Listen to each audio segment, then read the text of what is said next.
Hare Krishna and welcome everyone to our weekly Bhagavad Gita session. And today's topic for discussion is right and wrong reference.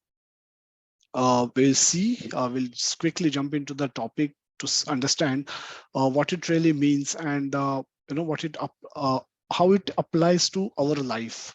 That's how we will try to understand the perspective.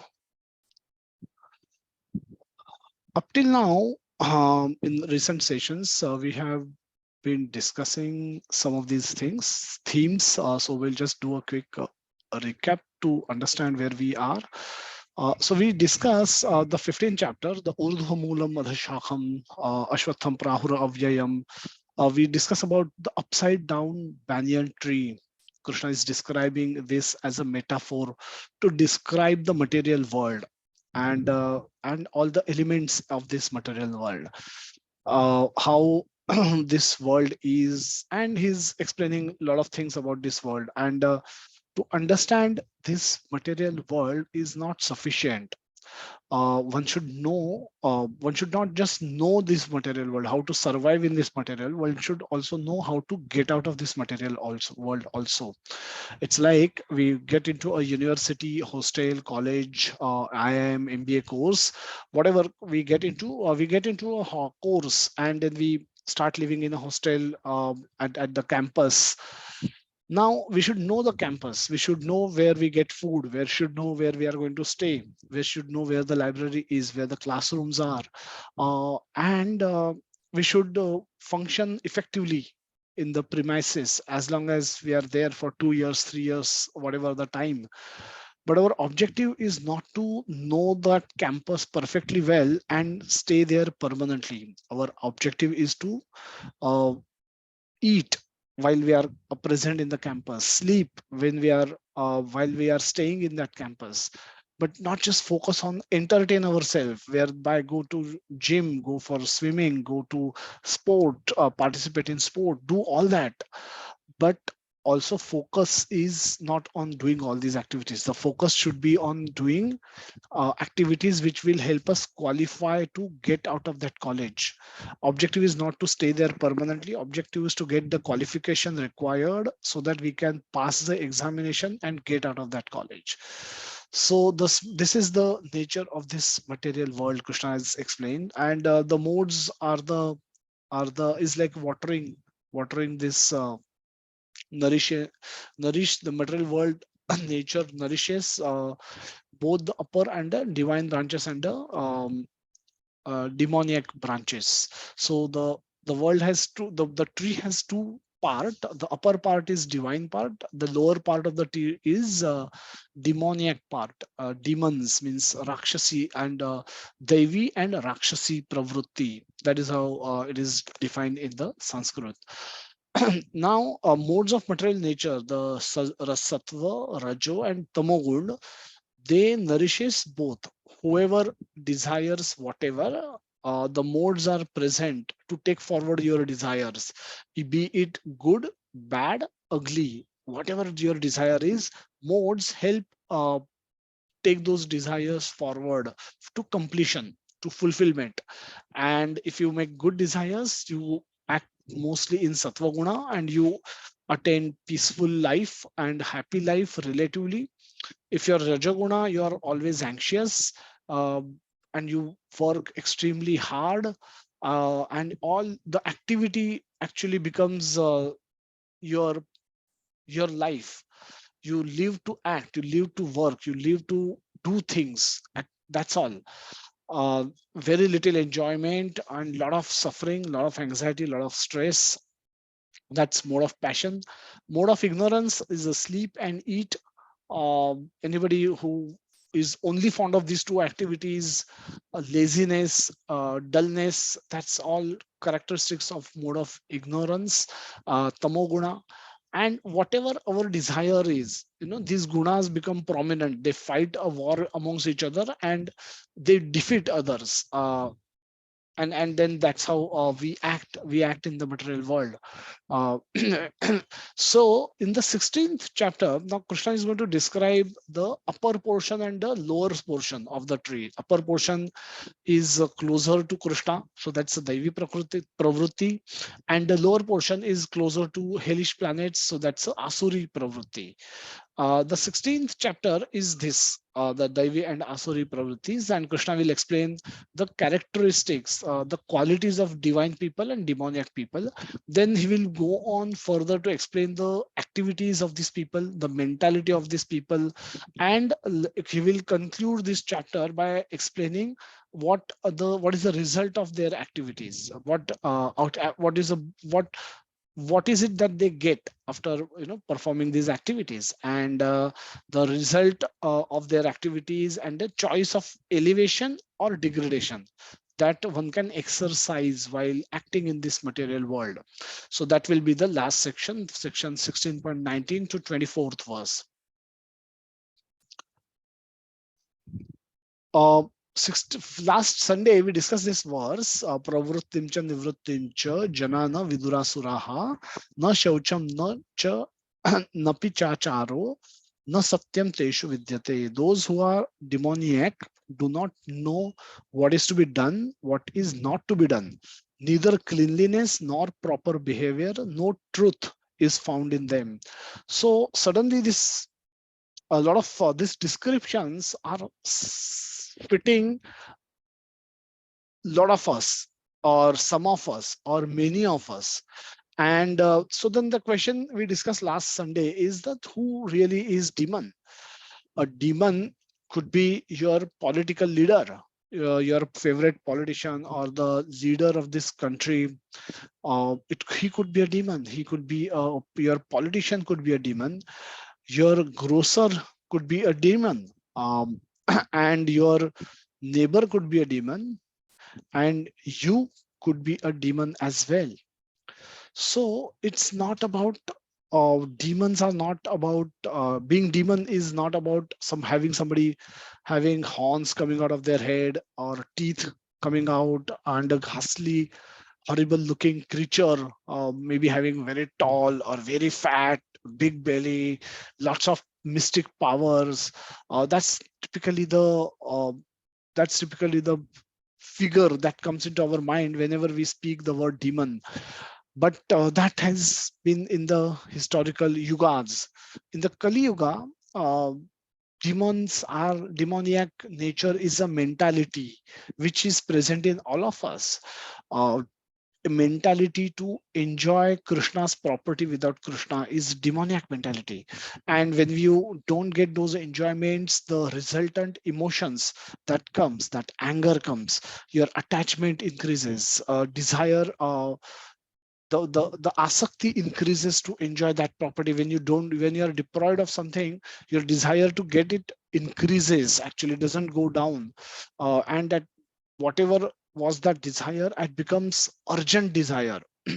As your attachment increases, then the anger comes, then the 8 step downfall that happens. Then you get bewildered, you forget all the good instructions, and then you fall down into the material pool. So demoniac mentality is present in all of us. It all starts with a desire, and from where the desire origins, there could be many ways. Desire could origin from our past indulgences. Desire, we can get a desire from our environment, with whom we associate, people with whom we associate, we can get desires from there. Or we can get desires from activities which we indulge into our past life. Everything has been stored. Every action that we take has a picture stored in our mind, and we don't know when we will access which file from which birth, and can get a desire for doing something strange. And that's how we've been acting. uh, Demoniac mentality manifesting is another example, is that of Mike Tyson, when who bit off part of Holyfield's ear, when he thought he probably going to lose, in a live boxing match which was live telecasted in Las Vegas, in entire United States, probably all over the world. but he choose to do that. That's that's anger. That's a fear of losing. You are a world champion. You are a world famous boxer. Your fame will get impacted. You are you don't want to lose. You're not used to losing. That gives a lot of anger. And how much anger? You can bit off the ear of a body part of another opponent, and that's a extremely demoniac moment mentality being displayed uh, so blatantly. Now we are making a shift from activity, from the quality to mentality of the demoniac people. Will look at through three verses, and we'll discuss about how these people think, how what is it that becomes valuable for these people, what values they develop and derive, and accordingly they take their decisions, and what basis they derive those values. So these are the topic for discussion today. The We are still discussing the demoniac section. So in this entire chapter, this has about 24 verses, 16 chapter. Only first three verses talks about Devi Prakriti, or the people of Devi Prakriti, or the divine people who are closer to Krishna. And rest of the 21 verses talks about demoniac people who are probably all of us. And so there is unlimited scope to discuss demoniac nature, because that is present in each one of us.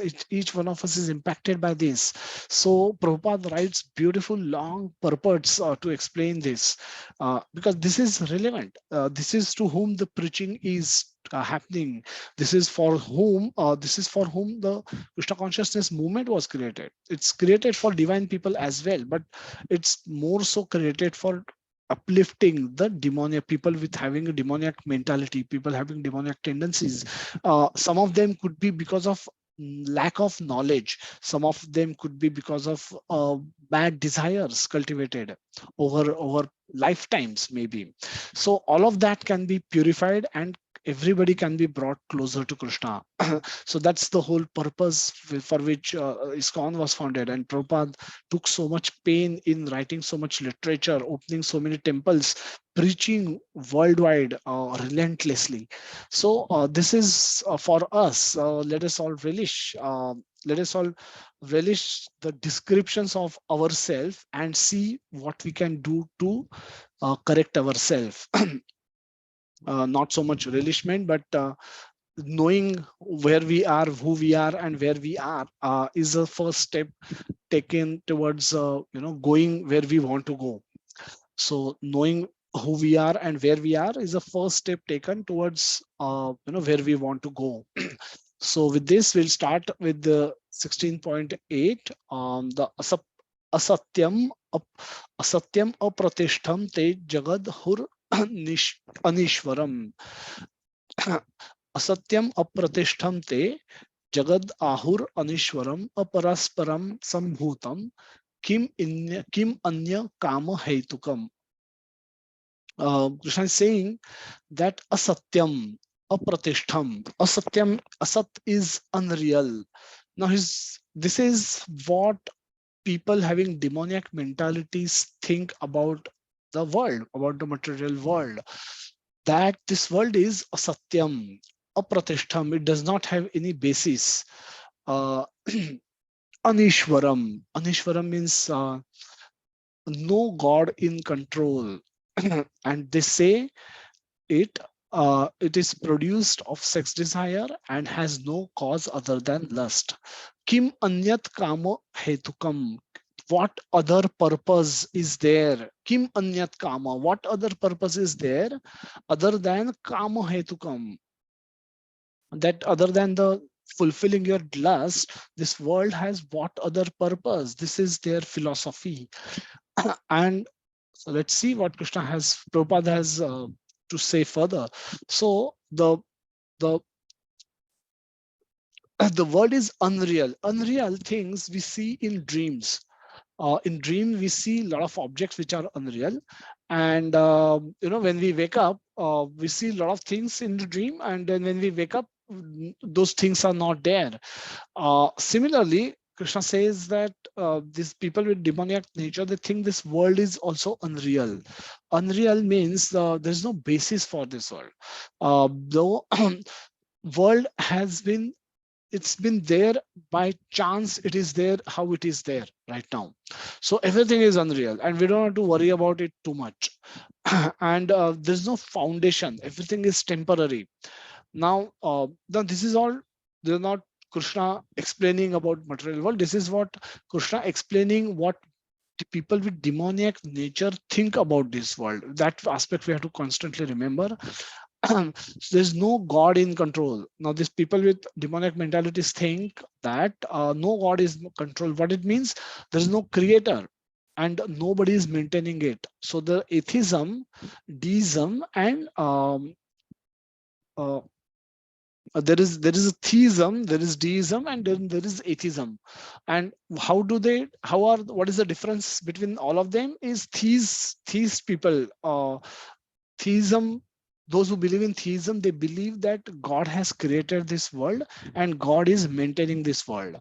The deism people, they think that God is the creator, because there is the creation cannot happen by chance, cannot happen by a blast. So there is some superhuman intelligence behind this creation can be can be seen, that can be easily perceived, with so many perfections. The way the world, the universe function is also perfect, that it could not have, it's impossible to believe that it can all come out of a blast, and such a perfect creation can come out of a blast.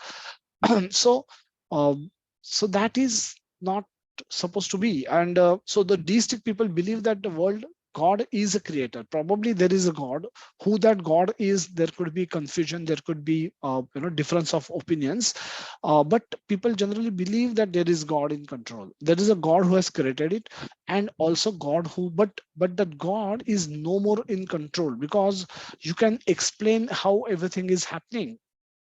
You can explain the law of gravity. It's like a watchmaker. Now the watch cannot come out of nowhere. There has to be a maker of watch. But one moment a watch is prepared, it functions automatically. It functions on its own. So there is no maintenance required. Watch can go on functioning, and that's how the laws of nature, as we see, we can predict and we can calculate and we can demonstrate various laws of nature. They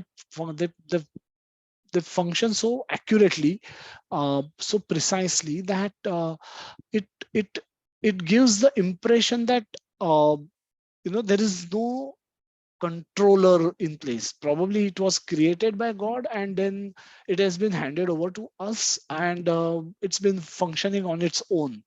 So God is a creator but not maintainer. That is a deistic understanding. Atheist understanding is the God is neither creator nor maintainer.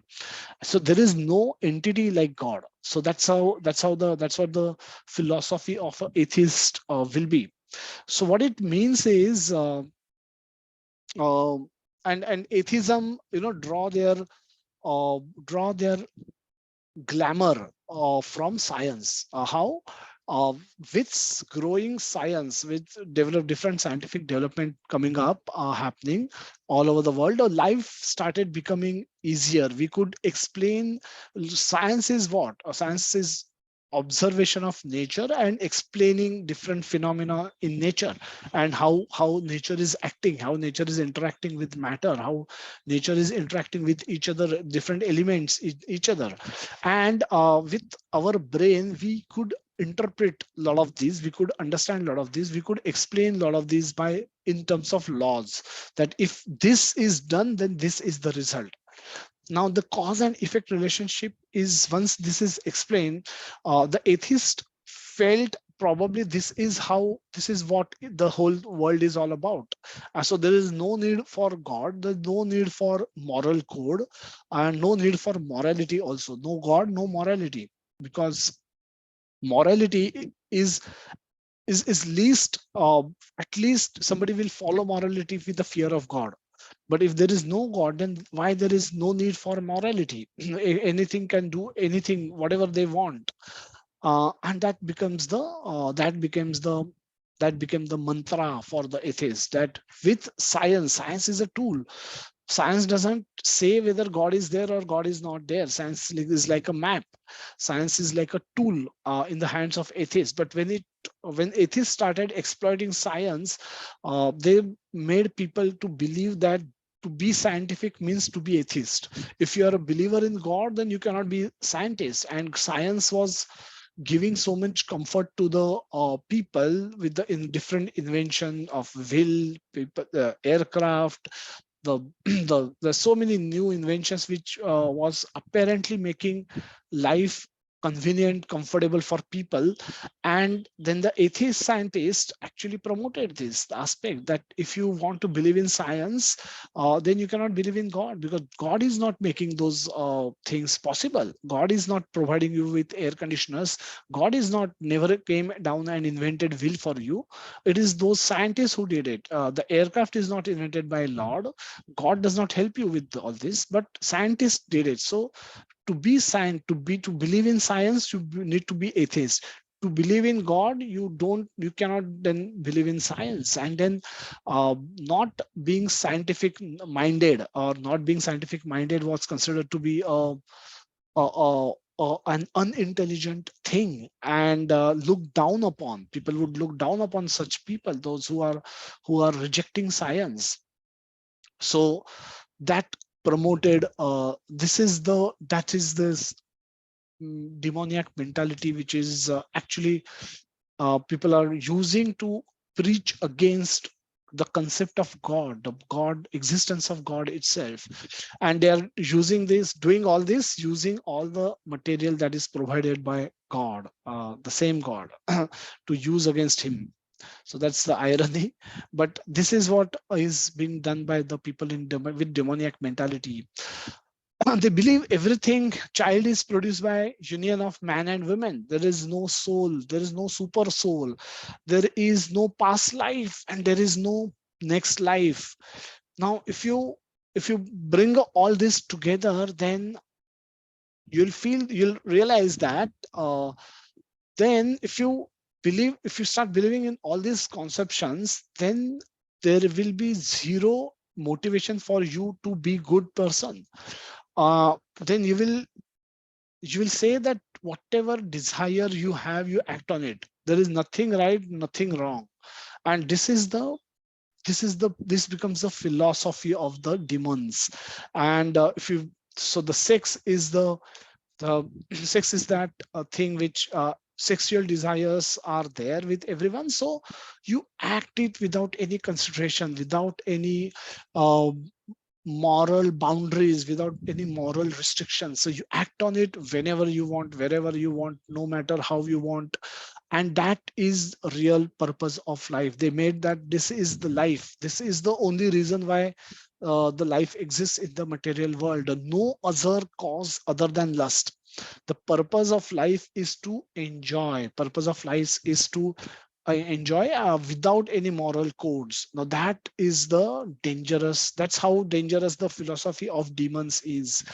The Prabhupada, right? Srila Prabhupada, right in the purport, the demoniac concludes that the world is uh, phantasmagoria. Phantasmagoria, things that we see in dream.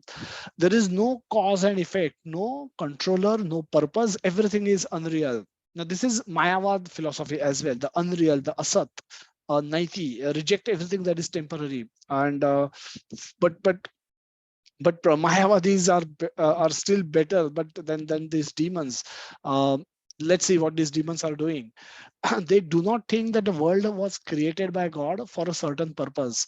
So no, and they have their own theory. Everybody manufacture their own theory that what is their purpose, and then they feel that I'm entitled to have my theory. You are entitled to have my theory. My life, my rules. Your life, maybe your rules.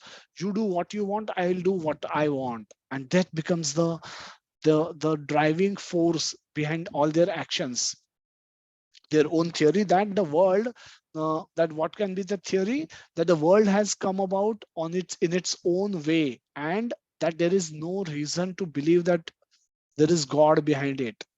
Now, for them, there is no difference between spirit and matter, and they do not accept the supreme spirit as well. They take it for granted that all manifestation of diversity is a display of ignorance. Now, diversity is actually law of karma in action.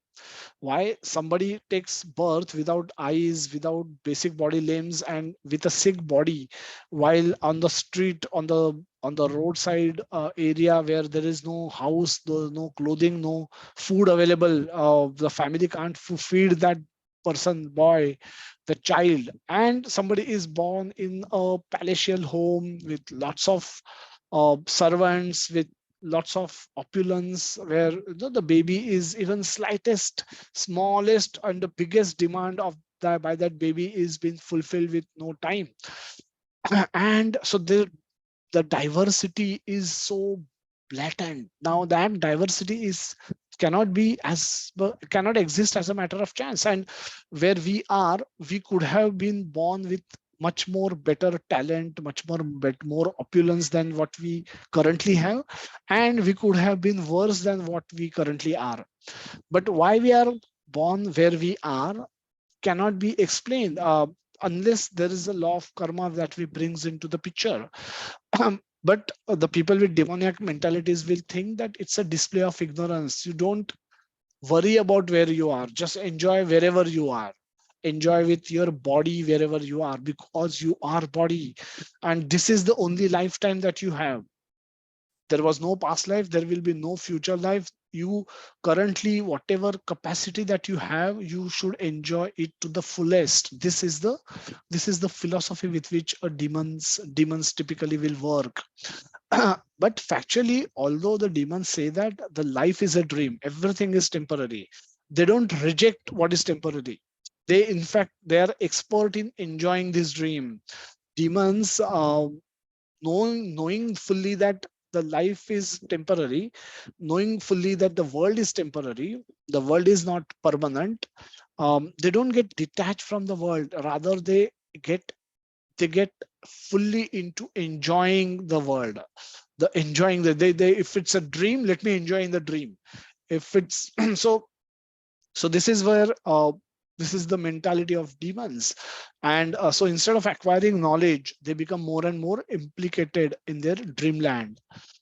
They conclude that as a child is simply the result of sexual intercourse between man and woman. This world is born without any soul. For them, it is only a combination of matter that has produced the living entities, and then there is no question of existence of the soul. Therefore, material nature is the cause of this manifestation, and there is no other cause. What other cause we know? And aham sarvasya prabho matya sarvam pravartate. This is the cause. Krishna says, everything emanates from me. I am the creator of everyone. I am the creator of this universe. I am the maintainer, and I will destroy this when I want. Whenever I want, I will destroy it. I'm I'm the soul. I'm the seed giving father of all living entities. But demons don't believe this. Krishna says everything happens in the material world under my supervision. Maya adhyakshena prakriti suyate se charachara. Demons reject it. In other words, amongst the demons, there is no perfect knowledge of the creation of the world. Every one of them has some particular theory of their own.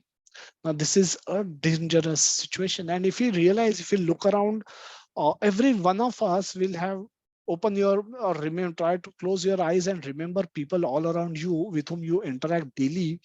Every one of them have their philosophy of their own. Everyone is trying to preach what they think is right to you, and you may probably be trying to do the same to them. And every discussion that happens in the canteen, office, cafeteria, when few friends get together, marriages, or anywhere, wherever you see few people getting together and talking, this is the demoniac discussion that might be happening, that will be happening. Everybody is trying to sell their philosophy and to boost their own personal ego to others. And if people accept it, then they have a lot of followers. If they don't reject it, they have a lot of conflict. They meet with a lot of criticism. Then they criticize them, others criticize them, and then generally live in a very unstable, unhappy life. The next verse, Krishna says that etam drushtim avishtebhya nashta atmano alpa buddhayah prabhavantya ugra karmanah kshayaya jagato hitaha. That Nashta Atmano, Alpa Buddhayaha, Nashta Atmano. They'll kill the soul. They are killing the soul. Alpa Buddhayaha. They are of people of small intelligence. And what do? Prabhavantya Ugra Karmana. Ugra Karma. They are engaging in Ugra Karma. Ugra Karma is horrible work. Kshayaya Jagato Hitaha. They'll destroy the world by their actions. How? Let's see. Following such conclusions, the demoniac who are lost to themselves and who have no intelligence engage in unbeneficial, horrible work meant to destroy the world. Very blatant statements Krishna is making about these demoniac people, and hence he's encouraging everybody to give up their demoniac tendencies and become divine. The whole purpose of describing demoniac people is to show us mirror that we could be, having some of these or many of these qualities, mentalities, activities, values that are being talked about by Krishna, and hence this teaching is applicable to me as well. So the demons not necessarily need to be outside me. It could be me. It could be I who need to change, who need to correct myself, who need to understand where I am wrong and make a conscious effort to correct myself, come to the correct side of the divine nature. So, Prabhupada writes in the purport that demoniac are engaged in activities that will lead to the world destruction. And we'll see what Prabhupada is referring to. The Lord state here that they are less intelligent. They try to enjoy the material world to the utmost limit and therefore always engage in inventing something for sense gratification. Now, such materialistic inventions are considered to be advancement of human civilization, but the result is that people grow more and more violent and more cruel to animals, cruel to each other, and they have no idea how to behave towards one another. Again, Prabhupada talks about animal killing in his, and further Prabhupada says that such people are considered the enemies of the world because ultimately they will invent or create something which will bring destruction to all. And what is that? Atomic weapon, nuclear weapon. Prabhupada writes in the purport subsequently, indirectly, this verse anticipate the invention of nuclear weapons, of which the whole world today is very proud. But at any moment, war may take place, and these atomic weapons may create havoc. So, so one of the scientists who wrote to U.S. president that before I think World War II that Germany might have developed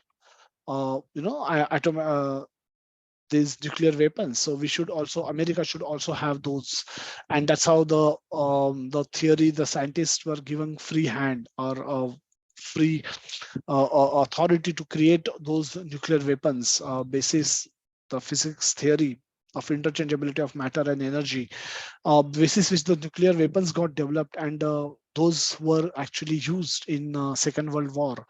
Uh, Second World War, in many ways, was fought using a lot of technology. The First World War, where two armies came in front of each other and they fought battle, traditional way. But Second World War was, use of aircraft was very blatant, and and I mean atomic, the nuclear bombs were also dropped from the airplanes, and airplanes basically the technology, the scientific development changed the nature, the way the war was fought, and ultimately finally those atomic weapons, the nuclear weapons were used in Japan and two places, and those cities got devastated, and that was just a glimpse. Now today, many countries possess these nuclear weapons, and the nuclear weapons having created, it's easy to dispose. It's not easy to dispose of that nuclear waste as well.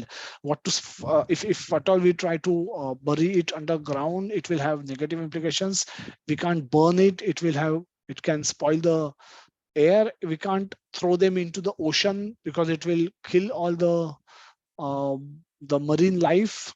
And we cannot. So there was a proposal that let us put all those nuclear weapons into a rocket and send them outer in the outer space. So we are not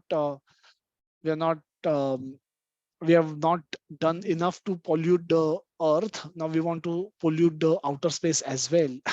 But still that has not happened. But every country today, practically many countries practically are possessing those nuclear weapons. And any wrong hand, it goes to into any wrong hand can trigger a nuclear war.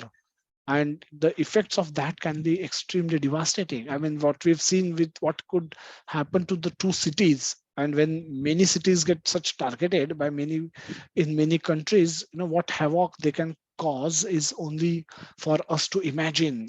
We cannot practically even imagine what it can cause. But that is the reality that we all live in today. And that's what Krishna has indicated in this particular verse, uh, that about this. Due to the godlessness, such weapons are invented in human society. They are not meant for the peace and prosperity of the world.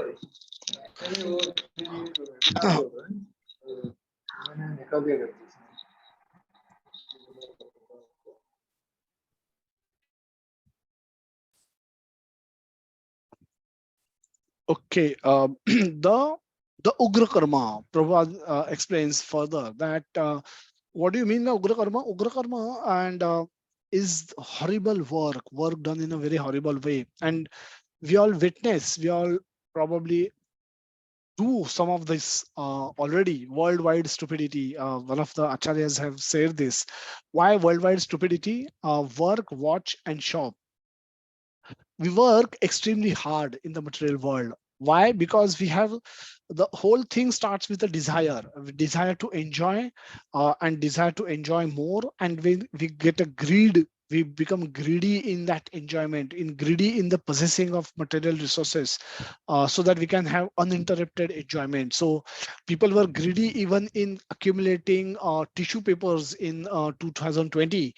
When COVID started, people didn't know till how long it will last. So people people purchase practically people purchase in many countries, people purchase entire stock for next few years of tissue papers. So there were jokes made, that in 2030, that somebody will pull out a bundle of tissue paper saying that this is the last tissue paper that was purchased in 2020, when the COVID was there. And so people have been doing this. People accumulate so much. The greed to accumulate so much that is there uh, can make even a wealthy person feel that he's a needy person rather than a happy person. So so that is the driving force behind horrible work or extreme hard work that people want to do. People are greedy, and people wants more. So people will work extremely hard to earn a lot of money for them to possess, so that they can enjoy more. And this ugra karma will destroy eventually spiritual life of a person if doesn't benefit anyone. So what happens when you work hard for 10 hours 12 hours a day? When you return home, you feel tired, and then you want to relax. And for relaxing, we watch TV. We go switch on TV. We goes to movie. We watch sports. We watch daily soap operas, or we watch web series. Nowadays we go to social media, we surf through Facebook and Twitter and whatnot, Instagram, and or we watch other TV things, movies or plays or whatever. uh, what is shown in this in all those television shows is that the good looking people all good looking people will come on your TV and say that the whatever the lifestyle that you are living right now is of no good, is no good, is useless, is inferior, and they will show how the superior, what a superior lifestyle is all about, what a superior home looks like, what a superior uh, a wife looks like, what a superior husband looks like, what a superior girlfriend and boyfriend looks like, and you being no good. What superior food can be eaten, what superior watch to wear, what superior jewelry to wear, what superior clothes to wear. So what is superior, when we are there saying that is better, they're indirectly saying whatever you possess is useless. And that is the trigger, that is the trigger of people, for people to go out and shop. So people work hard, people come and watch advertisements, people watch movies, people watch TV, and then they get ideas that whatever they possess is useless. So what do they need, what did they need to go to the market and acquire more. They go all out shopping and shop to to get whatever they have seen, to replace whatever they possess with those things which were shown on the television. And at times they end up spending all their money that they possess, then they use credit cards, they take personal loans, but they try to acquire that great lifestyle that they have seen in the television.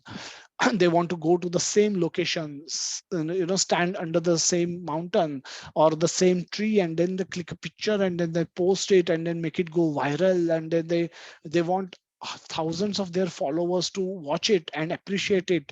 And for that they will do everything, they will do all this for that, and they will spend all their money for doing this. And when the money is spent, what do they have to do? They have to go back to work and work extremely hard to earn. And this, the cycle continues, the worldwide stupidity continues. The work, watch and shop, the ugra karma continues. Now if one is caught up in doing this, there is no time left for such person to think about God also. There's no God in their life. This is a demoniac person's life in one slide. Next verse, and then we will go to the group discussion. Kama ashritya dushpuram dambhamana dambhamana madan dambhamana madanvitaha mohad grihitat mohad grihitat गृहीत्वा सदा ग्रहान प्रवर्तन प्रवर्तन्ते शुचिव्रत अशुचिव्रतः प्रवर्तन्ते अशुचिव्रतः. Taking shelter of kama ashritya, taking shelter of kama is lust. Taking shelter of taking shelter of, instead of Krishna, taking shelter of Kram. These people, what do they do? Taking shelter of unsatiable. Dushpuram means the one who nobody can satisfy lust. Nobody can satisfy lust. The dushpuram, it cannot be satisfied.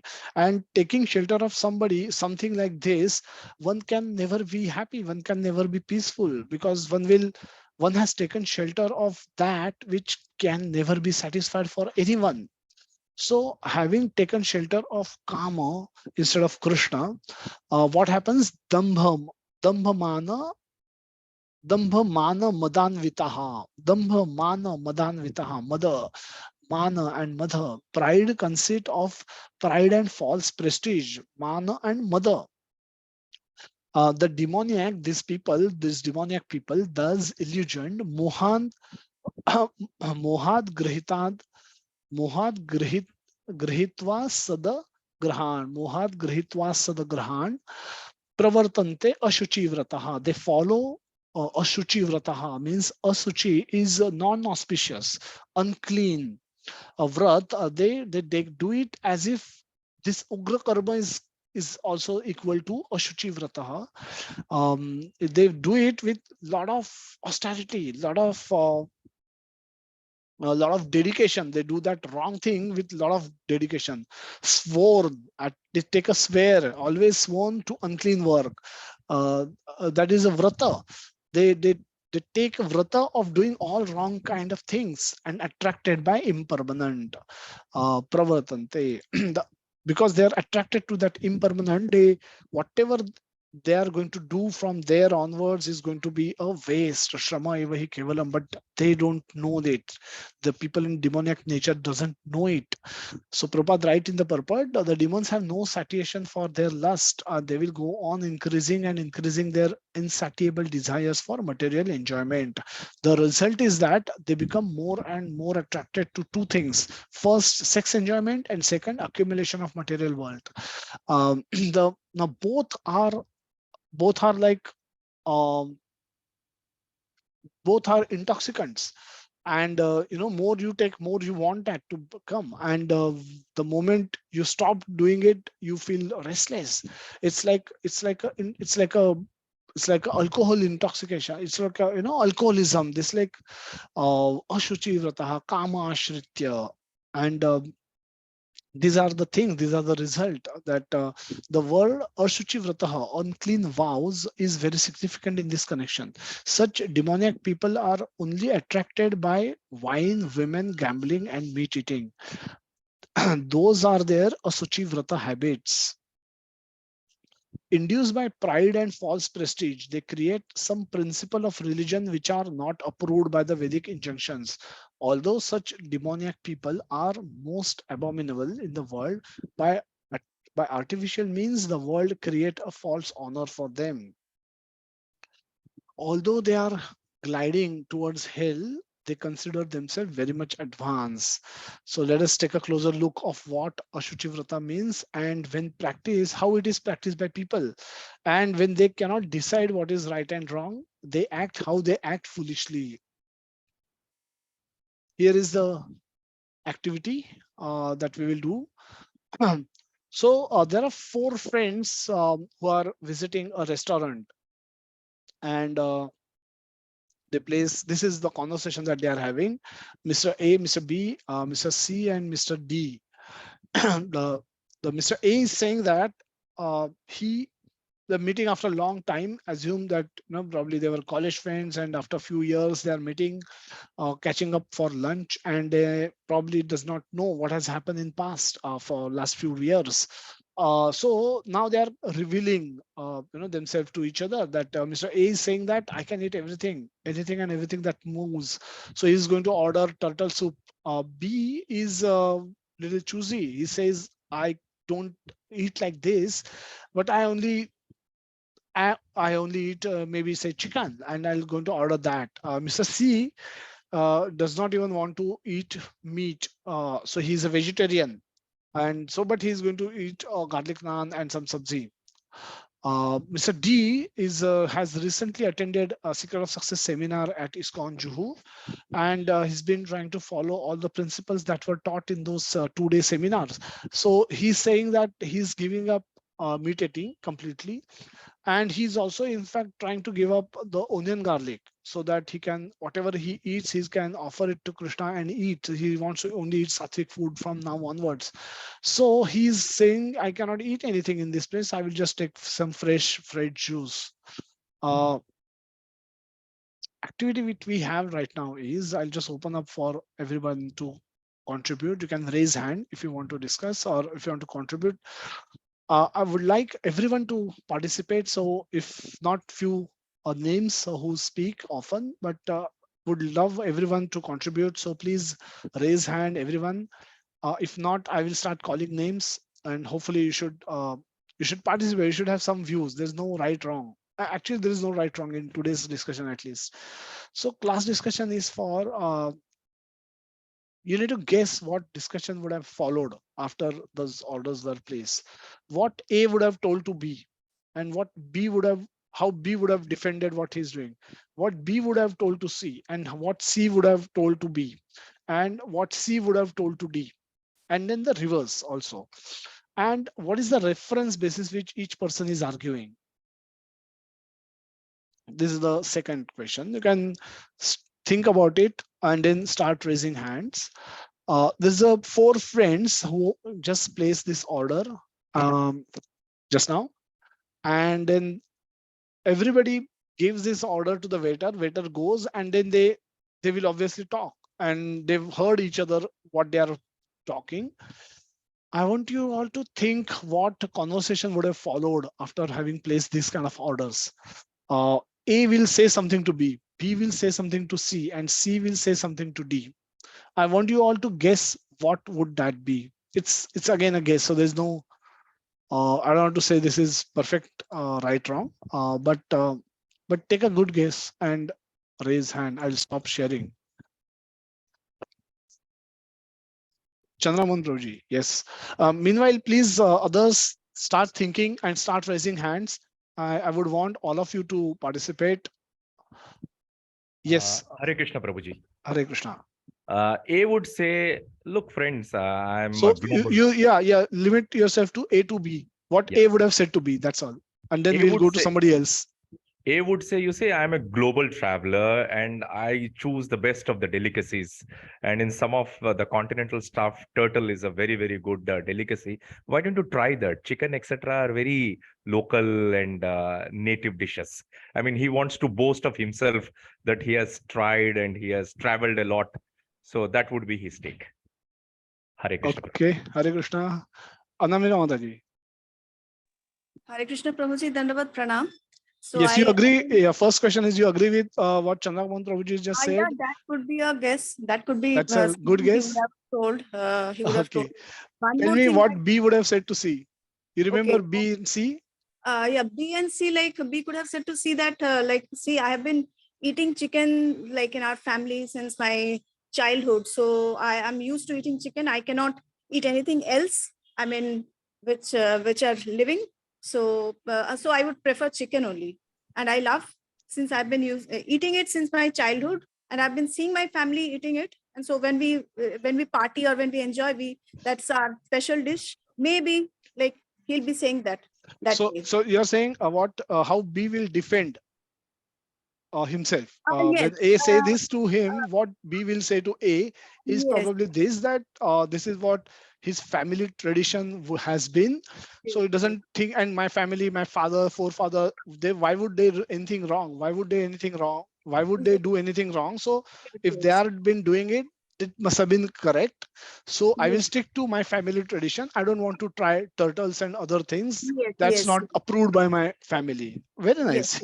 Very nice guess.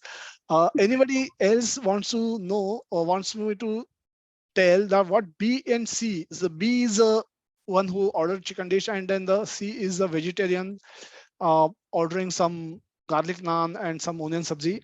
So what that conversation would have been, whichever way you can say, what B would have told to C and how C would have responded to B. Yes, Vijay Prabhu. You can unmute and speak. Hare Krishna. Hare Krishna, Panditji. This is Vivek. What I feel that B would have told to C, that don't be a party spoiler. Just eat some non-veg. Who orders veg food in a restaurant? Just eat something which relishes and which everybody enjoys. Okay. So don't be a party spoiler. I mean, we are come here. We don't want to eat, dal khichdi. वो तो घर पे भी खा सकते थे. तुम यहाँ क्यों आए हो फिर? What's the purpose of coming to such a fine restaurant, and when you are going to order same roti sabzi for which you need not have paid so much, you could have probably got that same free of cost in your home. So what's the point? That's one good guess. Anybody else would have said anything more? Hare Krishna Prabhuji, Harish Prabhuji here. Harish, yes Prabhuji. I would feel that we would tell, see, since when you have become vegetarian? We had a party together, and last time you were enjoying non-veg food and all. Suddenly I find that you are turning to veg food. What is is it a health reason, or you are trying to go to the spiritual way or something? That's another argument that somebody can give. Very nice. Anybody else? Hare Krishna, Prabhuji. Hare Krishna. Prabhuji, I think we would have also said that you don't know what you are missing in life by just eating only vegetarian food and not tasting any of these non-veg food. So try tasting non-veg food so that you realize that you are missing something in life. What are you not missing? Okay, nice. Chandramohan Prabhu.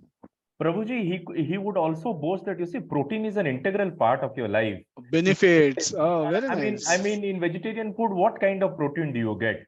Chicken is a low-fat diet and high in protein, so it's good to have that. Okay, so we will explain the benefits of having whatever that meat, Yeah. some kind of a meat. How C would respond? Anybody wants to take a shot at that? Prabhuji, C would say, you see, the world is turning into vegan, and the benefits of vegetarian food is much more compared to all the non-vegetarian food and its adversities. So I'm trying to become a vegetarian for health reasons, and it works for all. And now you get good delicacies in veg also. Okay, so he will defend. He will defend his decision. Yes, Rikumar Nair Mataji. Hare Krishna Prabhuji. Hare Prabhuji, Krishna. I think that the other two, A and B, may ask C that where did you attend that meeting? What type of seminar you have attended? So I think that may, the other two may ask C this question. No, it's a D who has been to the seminar and has some other reason. Yeah, this may ask to D.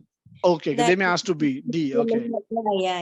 Yeah, So, they will be surprised why you are only having juice. Okay. Yeah, that is what I think. Okay, Hare nice. Hare Krishna. Mili Mataji and then Vikas Rauji.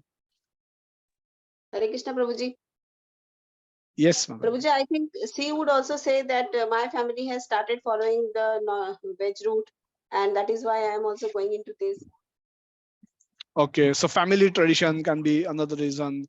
What logical argument that C may give? Which was mentioned in the I think in the slide also, but maybe somebody. Yeah, Vikas Rauji, you are not spoken. Hare Krishna Prabhuji, Dandavat Pranam. Hare Krishna. So the logic with the C to B is that if we study through the biology of our human, it's the anatomy and physiology of the human body or human digestive system, that it is as such that it is not meant for digesting the non-vegetarian food. So if we go by the logical and the digestion of the meat, that takes so much of energy of the body itself. So there is no there is a so-called protein nutrient in that. Rather, it is much available in the very vegetarian segment of the food. So there is always a logic that since the non-vegetarian, like the animals who eat the non-vegetarian, their intestines are so designed that they are fit to digest that particular food. But the human body is designed as such that they are not meant to digest the meat. Rather, it gets rotten there and it is the cause of the big diseases like cancers and everything. So there is a good reason for him to say that the nutrients are also available in the vegetarian segment, and also our body is not meant to eat this non-vegetarian kind of segment kind of food. So and in totality, actually, I was seeing it through a perspective that the ABCD are none other than the modes of material nature. Like the person who is eating that whatever is moving, I can eat, is purely in the tamagun, and the person who moves upward he is an rajogun person, and the third one person, the person C, is the mixed mode of goodness and this mode of passion. And the guy D, he is actually trying to transcend the mode of material nature, like by restricting, by following the regulative principles and religious principles as well. Okay. Thank you, Prabhuji. Hare Krishna. Vijay Prabhuji, you want to say quickly about C, argument by C? And then we'll come to the last conversation between C and D. Yeah, what I feel is C could explain his thought as that our stomach is not a mortuary where we put in dead bodies of animals. When somebody dies, it goes to the mortuary. So whether our stomach is a mortuary where we put in dead bodies, or we want to harness it with veg food. Okay, that's a one good argument. So basically the killing, and then there's a violence that exists. That could also be one of the arguments that one can give, that one need not indulge into violence for satisfying our tongue. One is the food is enough available. As long as that is available, that could be also one of the position that somebody can take. Now, the more interesting conversation will be between the D and C. When C sees that he is a vegetarian, the D is supposed to be also vegetarian. What would C say to D? Hare Krishna, Prabhuji. Dandavat Pranam. Hare Krishna. So the basic argument of C to D can be that it is vegetarian only. What is the harm in eating this onion and garlic? This is not coming in the non-vegetarian segment. And since you have though attended the spiritual C, that is fine. But who says that this cannot be eaten with in general society? This is acceptable vegetarian food, the onion and garlic. So there is no harm. And so all restaurants 100% vegetarian, and then they serve food with onion garlic. So what's wrong? What's wrong in it? Swapnil Prabhuji. Hare Krishna Prabhuji, Dandavat Pranam. Prabhuji, as a conditioned soul, I think I have gone through all that phases, all 4 A, B, C, D. You were there everywhere? Yes, I was there everywhere, to be very honest. All of us were there. I was there as well. Correct. Right now, I can associate myself with D, and probably I will reason out to C that, since we follow the principles of Krishna consciousness, let us, we are all friends, but we have found a new friend, and new friend says what we should eat, how should we, what is the things that are allowed. So let us enjoy our food, be with our friends, and then part happily. Probably that is what D will say to, without disrespecting other friends, particular to A and B. That's what I feel. Hare Krishna. Okay, Hare Krishna. So other question is, what is the philosophy? What is each person is putting up some argument, and where is their philosophy coming from? What basis what they're arguing? Let us and what basis Mr. D is arguing. So there is a difference in D's arguments and arguments put up by all three. What is the difference in that with reference to what we've discussed today? Hare Krishna Prabhuji, Dandavat Pranam. Hare Krishna. Yes, Ashwin Shukla Prabhu, you want to speak? Vikas Prabhuji, I'll give him last chance. Yes, Prabhuji. We'll do some partiality. That's like possible. Yes, please speak. Prabhuji, जो D है उनका ये opinion रहेगा कि जो although all of you are right at your own place, but जो हम कृष्णा को ऑफर नहीं कर सकते हैं वो सारा जो है वो पाप है. और क्या बेसिस है इसका? हमें वही अन्न ग्रहण करना चाहिए जो हम लॉर्ड को ऑफर कर सकते हैं, और वही सात्विक और मतलब हमारे लिए अच्छा है. और एज पर वैदिक as per Vedic tradition. So this is not as what D thinks. So D is making his argument based on scriptures, whereas other people's arguments are based on what? On their मतलब ये इंद्रिय तृप्ति की ओर है उनको. वो तो सारे भोग अपना मतलब अपनी सेंस एंजॉयमेंट के लिए ही कर रहे हैं सारे. करेक्ट. सो उसको बोलते हैं self manufactured philosophy. Yes Prabhu, yes. So खुद हमने ही बना ली अपनी. Whatever is convenient to me is like my rule, my life, my life, my rule. So ये सब रूल्स सारे फिलोसॉफिकल रूल मैंने ही डेवलप किए. क्यों? क्योंकि मुझे कन्वीनियंट लगते हैं. मुझे जो so basically they don't come, they are conducive for my desires. Now I may have whatever desires. I may have any wrong desires also, but I will make rules which will justify those wrong desires or which will help me fulfill those wrong desires. So this is the four people who are there. Their philosophy is self-manufactured philosophy, and any argument done basis on self-manufactured philosophy is a false argument, because it will lead nowhere, because nobody can manufacture dharma or the The philosophy cannot be manufactured. It is given by Krishna. Everybody simply has to follow it, accept it and follow it. Self-manufactured philosophy will lead to self-destruction, because you will be deprived of spiritual knowledge. You will never be able to attain spiritual consciousness by following self-manufactured philosophy.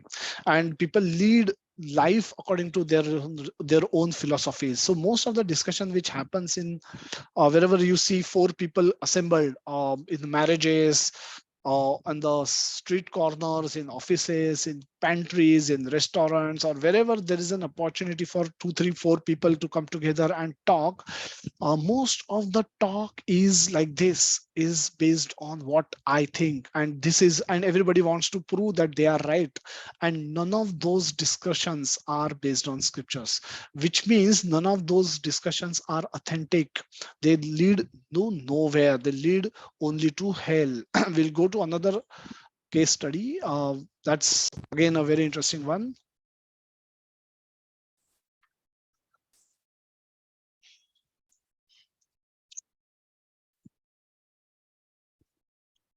So during Cricket World Cup, the previous one, one actress or model, whoever lady that she is, she declared that she will strip nude if Indian cricket team wins the World Cup, for the pleasure of Indian cricket team. PETA people in India, they took objection, saying that what is the need? What is need for you to strip for Indian cricket players? You know, they are filthy rich. You know, if they want to have that kind of a satisfaction, you know, they can pay any amount, you know, and get that thing arranged. Why you want to do it for free? If at all you want to do this, why don't you do it for animal protection? You don't do it for our organization. And many famous celebrities have done this in past. So you do it for us, you will become famous, we will become famous, and you preach that how animal killing is bad.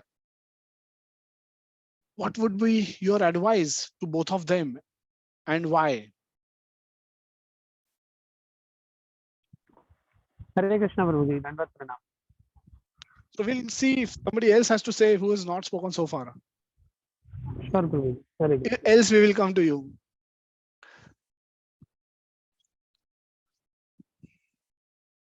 Shankaranand Prabhuji, Hare Krishna, you're there? Yes, Prabhuji. Yes, Prabhuji. Prabhuji, please advise any one of them. PETA, yeah, that model, whoever you want to advise. What are they doing here? Just explain.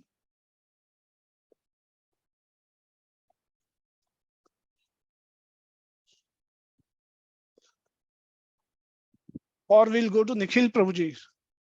Nikhil Sarvi, if you are there, please unmute and speak. Hare Krishna Prabhuji. Hare Krishna. Yeah.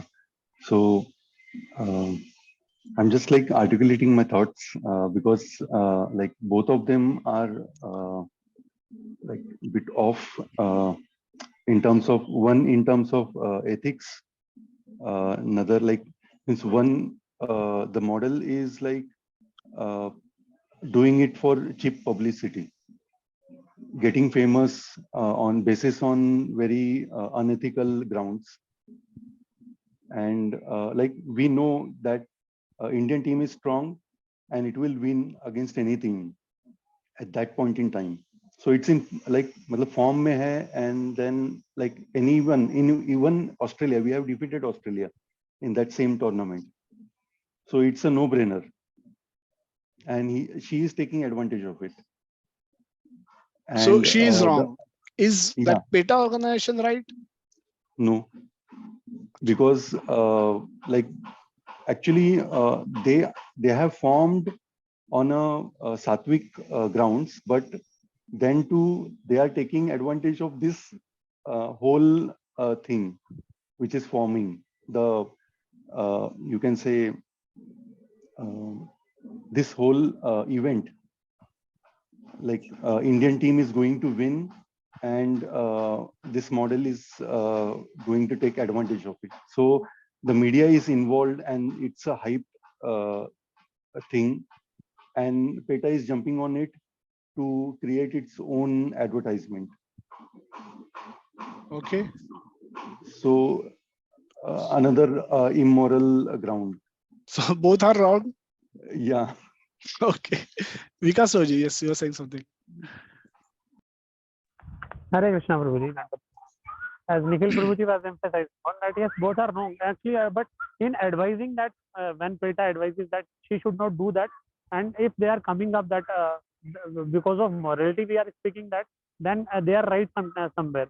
But when they come with the objective that we want to become famous through you, and what the actress was also doing on her part, like she wants to become famous only, and but without getting the hand of Krishna or the involvement of Krishna in the being famous, it is of no use. It is very temporary, and we can see even in our contemporary world, the people who have got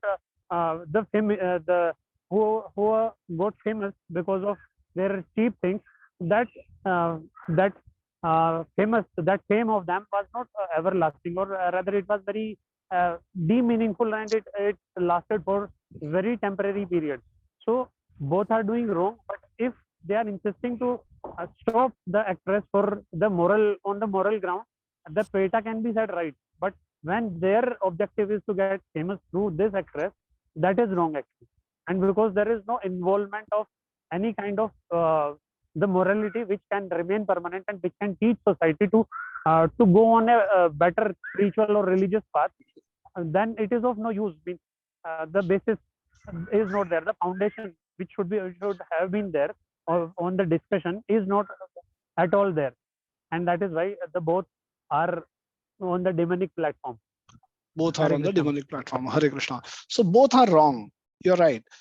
Hare Krishna, Prabhuji. Hare Krishna. Prabhuji, I mean, is it possible we don't get into right and wrong? I know there's right and wrong.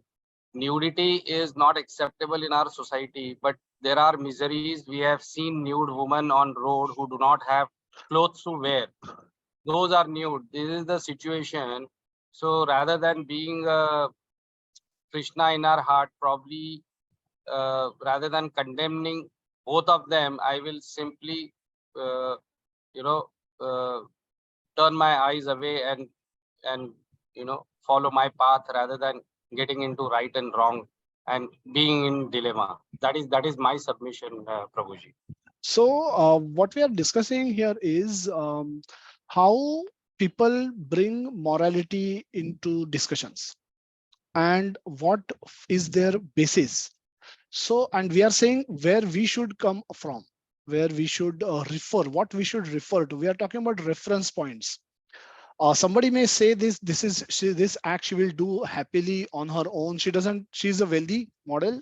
Any actress is no beggar on the street, and she will do it for obviously getting publicity.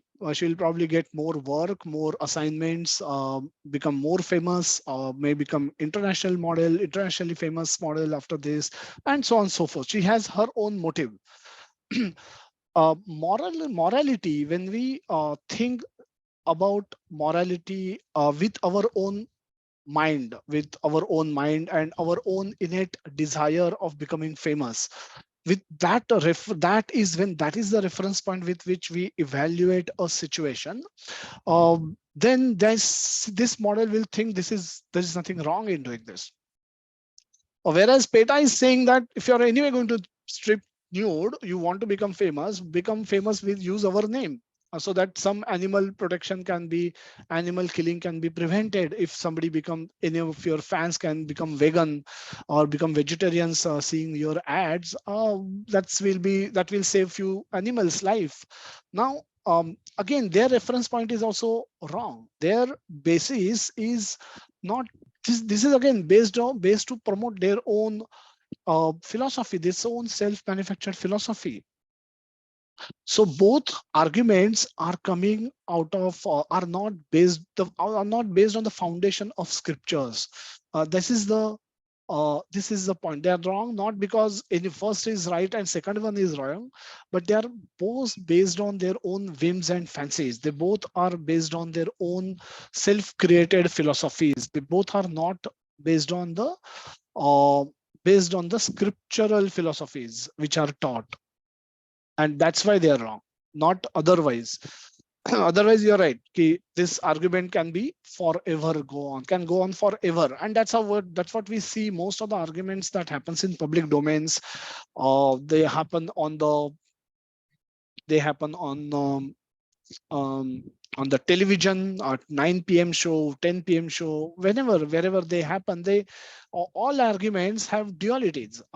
If you want to give free education to people, there are people who oppose it, there are people who support it, there are arguments in favor of it, there are arguments in against it. Everything will have these two sides. But if everything, once it's based on scriptural reference, when it is based on the reference from the scripture, then that gets the stronger foundation, and then only those arguments can stick around. Those actions can help us keep grounded onto the spiritual form and not dislodge us from the spiritual path. All these activities we may end up doing while we are operating in the world, because we cannot get rid of actions.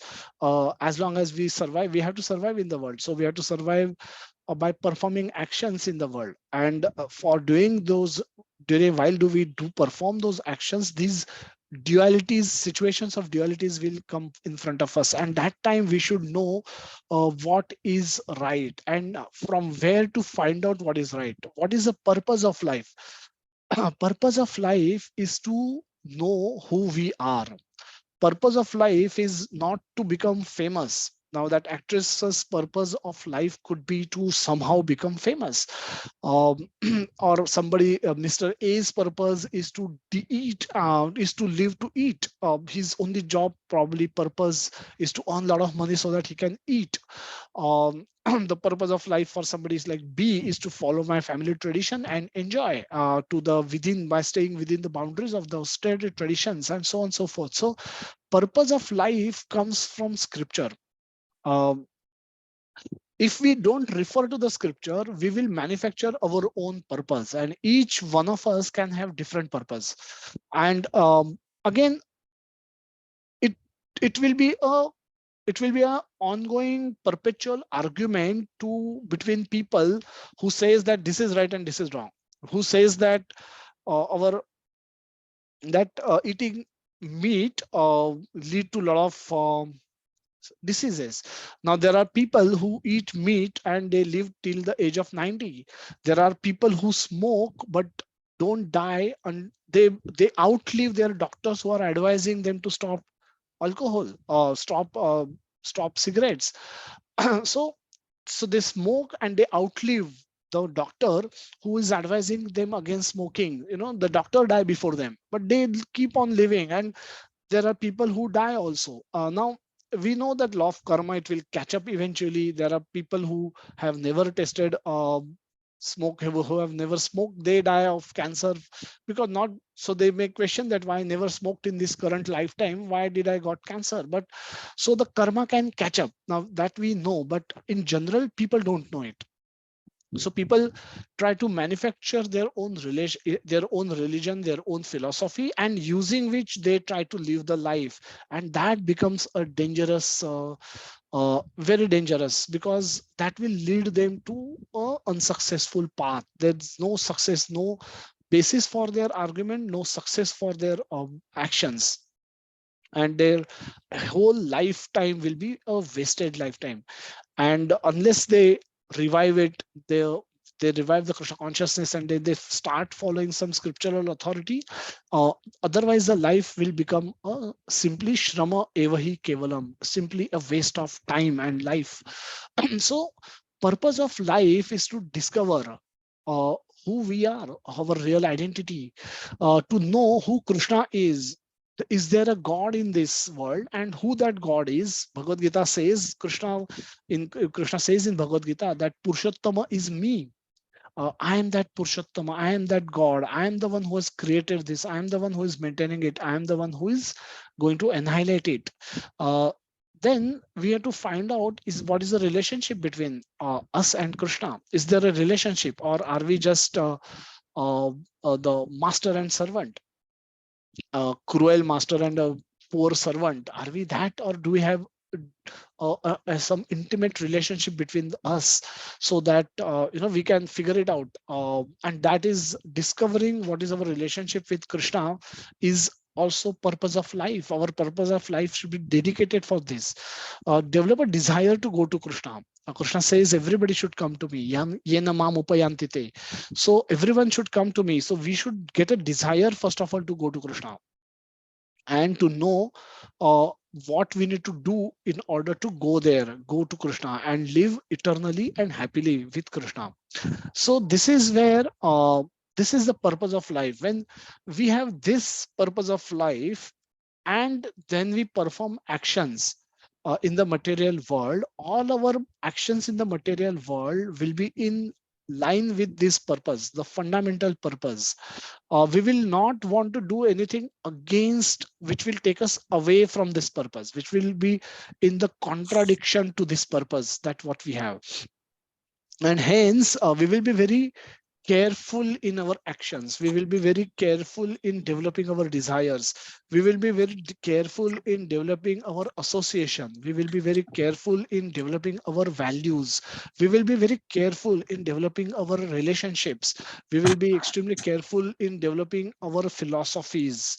Everything will be based on this purpose, and this purpose we get from Bhagavad Gita.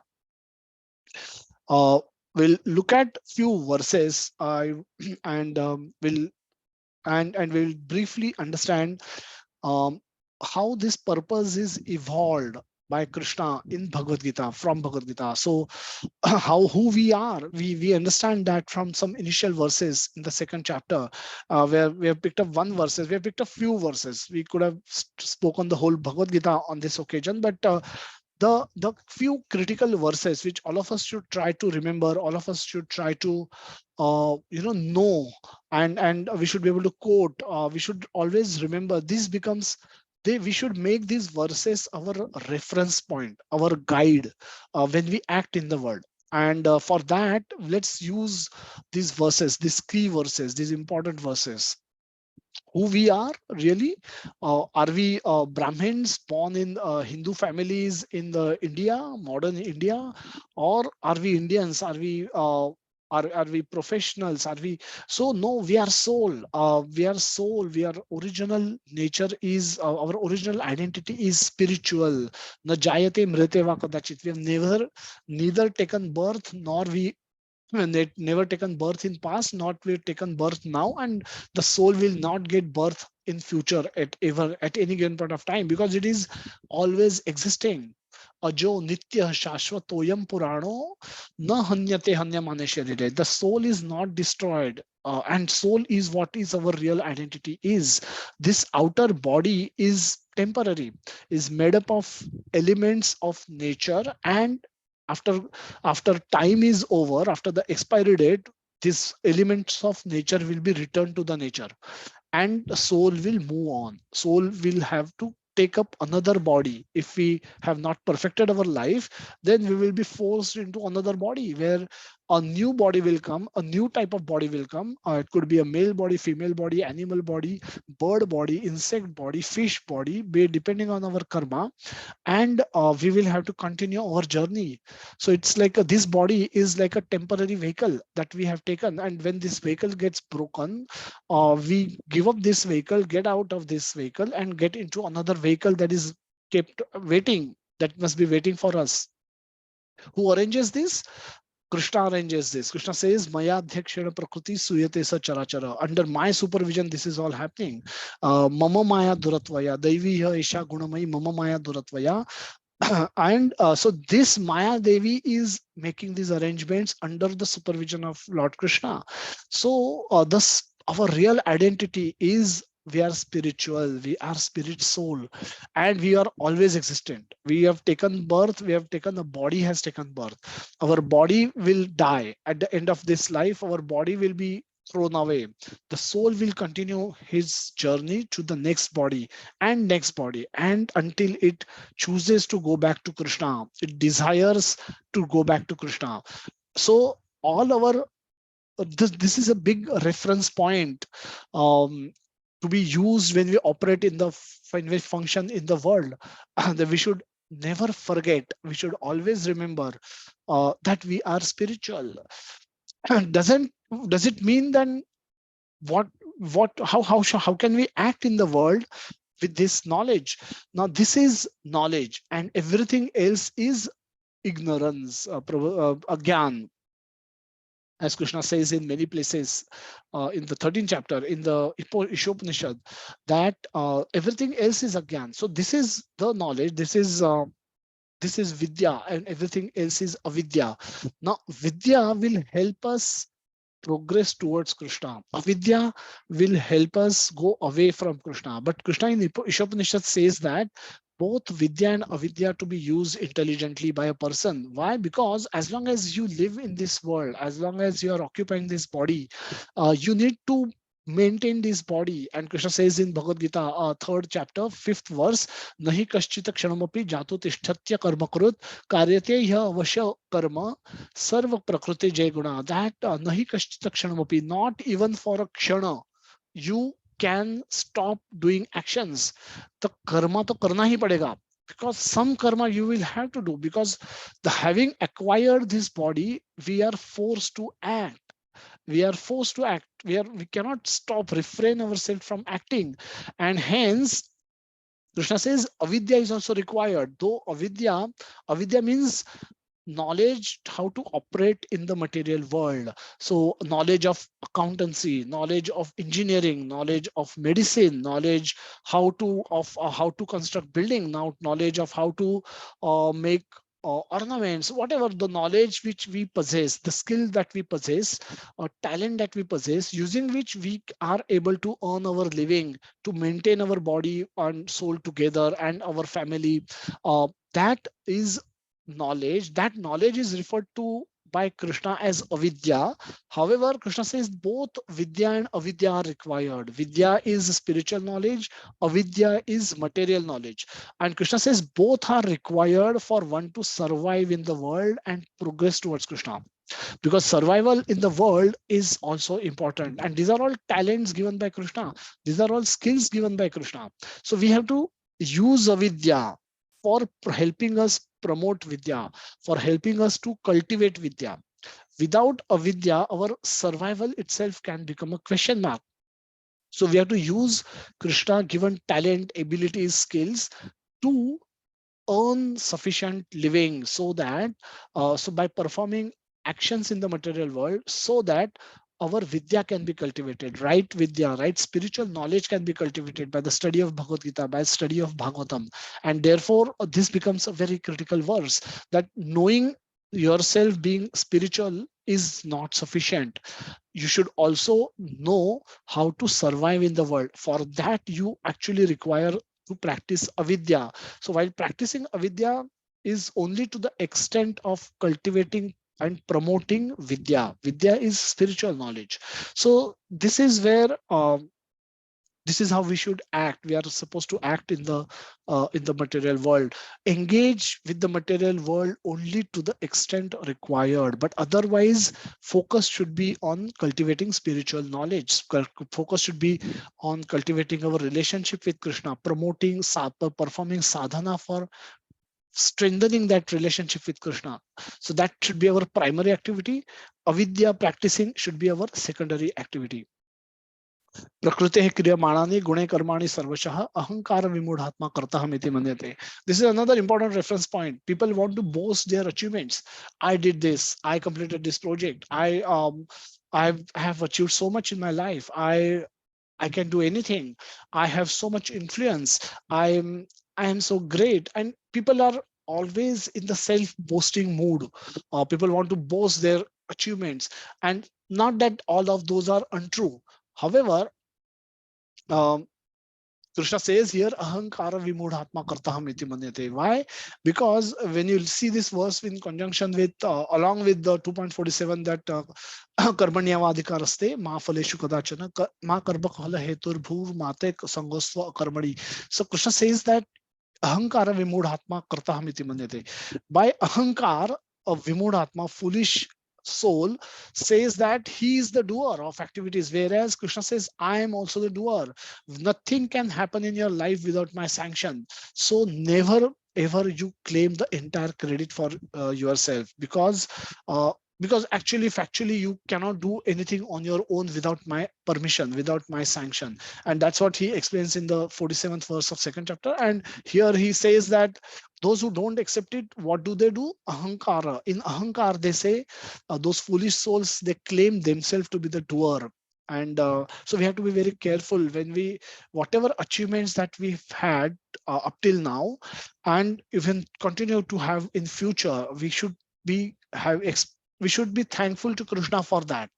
Whatever intelligence that I have, using which I have attained a lot of degrees. I probably have done PhD, I've done engineering, done masters, I've done double graduate, single graduate, postgraduate, whatever that I have done, whatever using that knowledge, whatever respect and whatever wealth I have on, respect I have on, I'm getting in the society, all that is possible because of Krishna. Um, Krishna says, Matta smrutir jnanam apohanam cha. From me comes the intelligence, knowledge, and remember forgetfulness. All three comes from me. So the knowledge comes from me. Ability to do things comes from me. I may prepare for my later paper so well, but my ability to write comes from Krishna. I may come first in the board or the university, but then I should be thankful to Krishna. I would have done my part. Had I not studied, I would not have succeeded. But had Krishna not sanctioned, also I would not have succeeded. So for in any achievement of ours, Krishna play part in it, and hence we should acknowledge it. We should be thankful to Krishna. We should express gratitude for him doing his part in our success. So that is a right way of accepting success. Also the failures, when Krishna is playing part in failure also, so we should be thankful to Krishna for giving us whatever he has given, and we should look to improve whatever we can. That's how we can survive successfully in through the cycle of success and failures. So Krishna spoke about many so even in Bhagavad Gita, though Bhagavad Gita is a Ishopanishad, or is a sar, is a nectar, or after churning all Shastra, all four Vedas, it's called Vedesh. It's a after it's taken best of the things from all four Vedas and presented in single book. It's that good. And so Krishna, so that is, even though that is the case, Krishna is still presenting this knowledge for the entire Kali Yuga, where different people will be trying to do different things in different ways. So he has to speak something relevant for everyone. So that's why in Bhagavad Gita is also a battle between yogas, different systems of yogas. There is a karma yoga, there is buddhi yoga, then there is a jnana yoga, and then there is a dhyana yoga, and then there is a bhakti yoga. So all these yogas, they fight with each other, and the real hero of Bhagavad Gita is Bhakti Yoga. It's not Lord Krishna, is not Arjuna, but Bhakti Yoga, the process by which you can attain Krishna, the process by which you will win over Krishna, you will purchase Krishna. Krishna will become your servant. Krishna will want to take notice of you and serve you. That is the process of Bhakti. That is the real hero. He is the real Bhakti process. He is the real hero of this entire book, Bhagavad Gita. So Krishna says that after having explained various methods by which people may undertake, may want to follow, or various path people may want to follow, Krishna says, amongst all yogis, whoever is following whatever yoga system, amongst all yogis, Krishna says that who is better, who is best, is the one who भजनते मैं श्रद्धा से मेरा भजन करते हैं. श्रद्धावान भजते यो माम समय युक्त तमोमतः. So जो श्रद्धा से मेरा भजन करते हैं, that yogi is best amongst all yogis, amongst all practitioners. Though I have explained you everyone, many path of yogas, I don't recommend all those path of yogas, because I'm recommending bhakti yoga for you. So bhakti yogi is the best yogi amongst all other paths. So bhakti yoga is the best path amongst all paths available. Then in the first verse of 7th chapter, Krishna says, भक्ति योगा मतलब क्या करना है? श्रृणु तच्छृणु, आपको सुनना है। By by hearing, what by hearing with shraddha you will get gyasasi, tatha yatha gyasasi, you will get knowledge. And what kind of knowledge? Samagram, complete knowledge. Asamshayam, without any doubt. All your doubts you can get it clear from your spiritual master or from the devotees who are teaching you. So that kind of knowledge, it starts all by hearing. It's all what you all are right now doing is hearing. By hearing you are gaining knowledge. By knowledge you are by obtaining complete knowledge, all your doubts are getting clarified.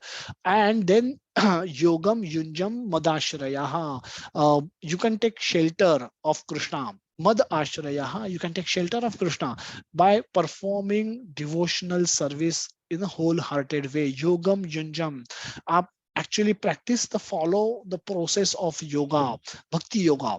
And वो करके क्या होगा? मया आसक्त मनः Partha, you get your mind attached to me.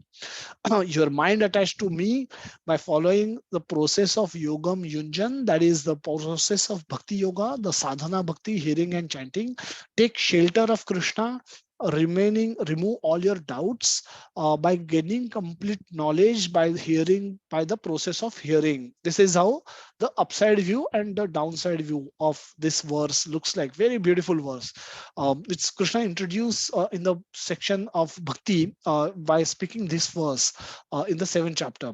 Then 8th chapter, Krishna gives something direct process, that all of this life, these are all reference points that we are looking for in Bhagavad Gita, the important reference point with which we can make our decisions in while acting in the material world, while working, going to office, while functioning in office, while interacting with people, while talking with people. These references we should always remember, basis which we should take actions, we should take decisions while acting in the material world, whether to do this or to do that. All of this can be based on these principles that we are trying to see.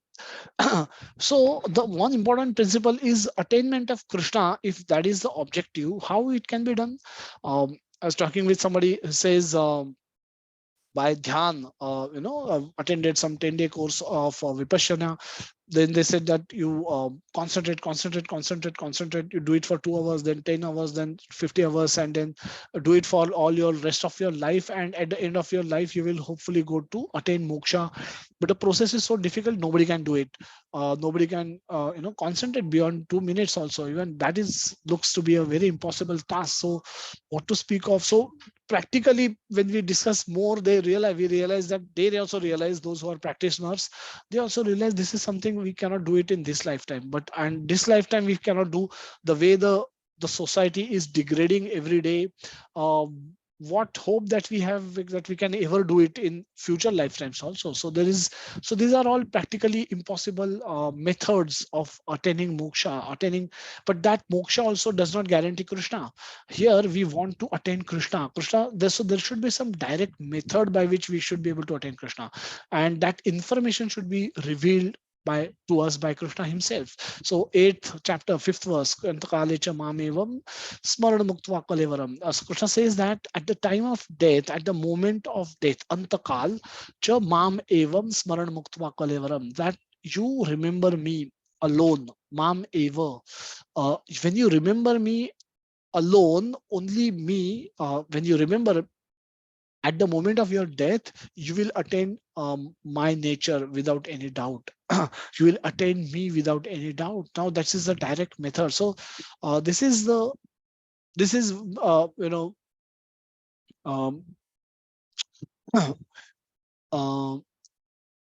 so this is the, so if we say that life is examination, then this is that examination paper. What is going to be the question? Question is going to be that did you remember Krishna at the moment of your death? Answer yes or answer no. That's the only question that we are going to get. So the question paper is always already leaked. You don't have to worry about what question is going to be there in your life examination. But the problem here is we don't know the timing of this examination. and in which situation we may have to appear for this examination. So अंतकाल कब आएगा, कितने बजे आएगा, कितने साल बाद आएगा, कैसी परिस्थिति में आएगा, we have no idea. And hence Krishna says you should be prepared always for this examination. Tasmat sarveshu kaleshu mam anusmara yuddhacha. So whatever you are doing, uh, whatever prescribed duty you are doing as per your varnashram, you could be a student, you could be a family grahastha, you could be a housewife, you could be a retired vanaprasthi, or you could be a sannyasi, or you could be a brahmachari. Whatever varnashram you belong to, you should remember, you should perform your duties of your varnashram by remembering Krishna. And when tasmat sarveshu kaleshu, every time and all the time, mam anusmara, by remembering Krishna, perform all your duties. Mayar pita manobuddhi mam eveshyasya samshayaha, that give up, invest, mayar arpita, that give your mind and intelligence to me, where whatever is in our mind, and intelligence, that thing we never forget. Maya sakta mana partha, get your mind attached to me. This mind has to be invested into Krishna. Rupa Goswami says that yena kena prakarena mana Krishna niveshate. Somehow or the other, get your mind attached to Krishna. And then when you do that, and when you act in that way, by remembering Krishna always, and even if you're performing your prescribed duties, you have no risk, because you will always remember Krishna. You will always remember Krishna. And that is what Krishna advised, because the life examination, Parikshit Maharaj was lucky, fortunate to know when he has to appear for his paper, and he knew both the timing as well as the question paper, so he could clear it very easily. That's great mercy of by Lord for Maharaj Parikshit. But for us, we only know the question paper, we don't know the timing, and hence we have to be prepared to appear for this examination anytime. Anytime means actually anytime. Krishna reiterate all the important instructions Krishna gives again and again. Remember, he repeats it, and whatever is repeated is important, and hence we should pay more attention to those things, whether we are doing it or not. We should always be checking on that fact. So Krishna says, Ananya Chetaha Satata Yo Mam Smrati Nityashaha Tasyaham Sulabha Partha Nitya Tasya Yogina. So Sulabha, so amongst all the path of yogas that Krishna has described in Bhagavad Gita, only Bhakti Yoga, Krishna says, is Sulabha, is easy. When you remember me without any, always remember me without any deviation. Nityashaha, always. Smrati, Yomam Smrati Nityashaha. Ananya Cheta means without any deviation. Don't Monday ho ya Tuesday ho ya Wednesday ho ya Thursday, always only remember Krishna. Therefore, we don't chant any other mantra. We just chant Hare Krishna Maha Mantra, which is capable of giving us deliverance from this world, and which is superior to all other mantras for all other devatas, no matter who that devata, that var will belong to, whichever devata. We don't, without any deviation, we only chant Hare Krishna Maha Mantra every day. So 8.16, Krishna says, you may feel that the upper planetary systems, Svarga Loka, may have better facilities for sense enjoyment, sense gratification. But क्या वहाँ पे भी पुनर्जन्म है? क्या वहाँ पे भी डेथ है, ओल्ड एज है? ओल्ड एज नहीं है, बट डेथ है, बिकॉज आपका पुण्य क्षीण हो जाने के बाद आपको वापस भूलोका पे आना पड़ेगा. And what to speak of Svargaloka, even Brahma ji को भी डेथ है. So what to speak, Brahma ji को भी, Brahma ji is also not free from death, तो anybody below him is obviously not going to be free from death. So Krishna says, आ ब्रह्म भुवनार लोका पुनरावर्तिनो अर्जुन मामुपेत्य तु कौन्तेय पुनर्जन्म न विद्यते. Only that person will not take birth again who will surrender to me. Therefore, you surrender to me. So surrender to me has ananyas chintayanto mam ye jana parayupasate. This is again a beautiful verse from the 9th chapter, when Krishna says how you will surrender to me and what are the act, how you will perform that bhakti.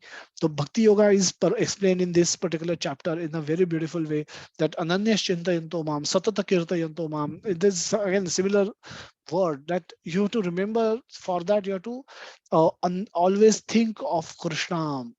And when you perform bhakti in that way, Krishna says, Yoga Kshema Vahamyam. I will carry what you lack and provide what you, I will protect what you have and carry what you lack. I lack. Whatever you are lacking, I will give you that. So that, you develop sufficient, um, you get what you need to perform bhakti nicely and come to me. So if you, I seeing your desire to worship me, by seeing your desire to come to me, I will provide you whatever you lack and I will protect whatever you have. A very assuring verse. Krishna says, I am also very eager for you to come back to me. It's not just your part. You do your part, I will do my part also, and I am very eager. I am very eager for you to come to me. What is our part? Then the question can come, yad karoshi yad ashnoshi. Whatever you do, whatever you eat, whatever austerities you perform, whatever charity you give, whatever you eat, do it as an offering to me. Tat kurushva mad arpanam. Do it as an offering to me. So whatever, you never forget me. So this is a direct instruction. In the 26th verse also, Krishna says, whatever you don't claim that you have nothing, not sufficient to offer to me. But patram pushpam phalam toyam. Whatever these small things which are available by my mercy everywhere, even if you can offer that to me, I will accept it. If you just need to offer it with love and devotion, then I will accept it. And that is sufficient for me. I'm not hungry. I'm hungry for your love and hungry for your devotion. So do that. uh, and when you do that, what happens? Krishna says, shubha ashubha phaleraiva moksha se karma bandhane. So when you perform bhakti yoga, you become free from karma bandhana. All your stockpiles of karma, the historical karma of millions and billions of lifetime, gets burned. Both shubha and ashubha, both karma, both their fruits and their reactions, both can get burned by my mercy. Then why should somebody may question about why should we only develop Krishna, only worship Krishna? Why Krishna has to be worshipped? Krishna says that because I am the Supreme Personality of Godhead. Mattah parataram na anyat kinchidasti dhananjaya. Nobody is better, equal to me or greater than me in this entire creation. And hence I am the greatest. I am the greatest object of worship, greatest worshipable object for everyone. Even Brahmaji, even Lord Shiva, they worship me. What to speak of, they could be the immediate competitors. Indra worship me. Who else you want? The Durga worship me. Durga is my she works under my supervision. So everyone worships me. So you should also worship me. Aham sarvasya prabhavo mattah sarvam pravartate iti matva bhajante mam buddha bhava samanvita. So aham sarvasya prabhavo. Everything has been eliminated from me, and everything is possible because of me. Mama tejo ansha samshaya. Mama tejo ansha sambhava. Everything attractive that you find in this world is has come from mama tejo ansha. It's not from my teja. It's a very very small drop of my teja, and because of from that, these things have been manifested, which for which you have developed so much attachment, so much attraction. But so imagine how much more attractive I will be from my मेरे छोटे से तेज से ये जो चीजें बनी है, for which you are mad after them, and then imagine how much more attractive I can be. So why?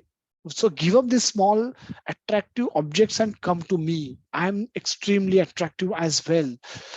So aham sarvasya prabhavo. uh, and when you the intelligent people worship me in that mood, with wholehearted way, in wholehearted way they worship me. Who? Only intelligent people, because this require application of intelligence. It's not that those who can't do anything else perform bhakti. Those who are unintelligent or lazy, they perform bhakti. No, that's not the case. Krishna says the ulta. Those who are intelligent, only they can perform bhakti with this knowledge and with all their heart. Bhava samanvitaha.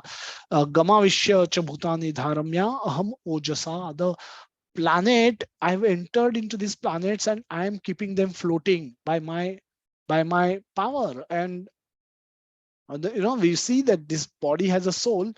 That soul can move.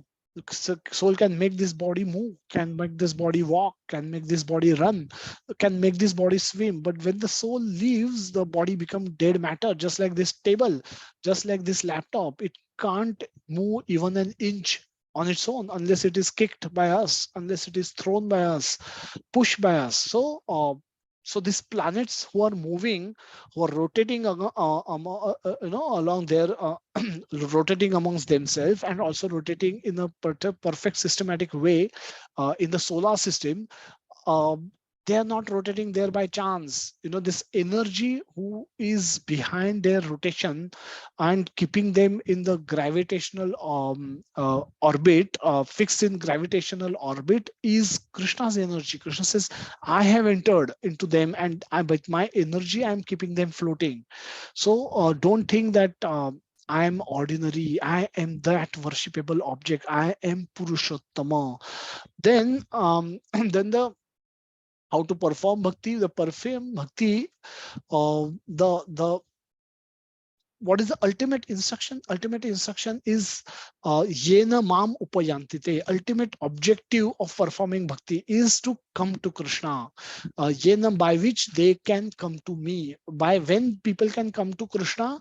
When dadami buddhi yogam tam, I give them intelligence. When Krishna gives them additional intelligence, we've got our intelligence for whatever intelligence scale that you may want to measure.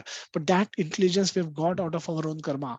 For understanding Krishna need to give additional intelligence that he can give through devotees, or he can give directly.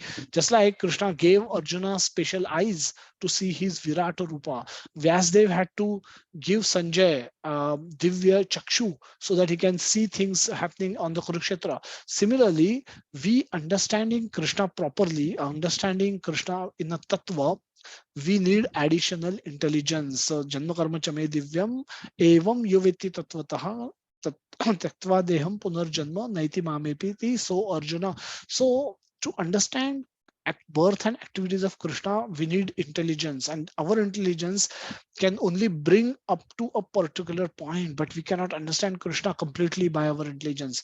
So, Krishna need to give us additional intelligence so that uh, we can we can practice bhakti nicely and we can go to Krishna. But why don't Krishna give this intelligence to each and everyone? Everybody who has taken human form, why Krishna is not giving this intelligence?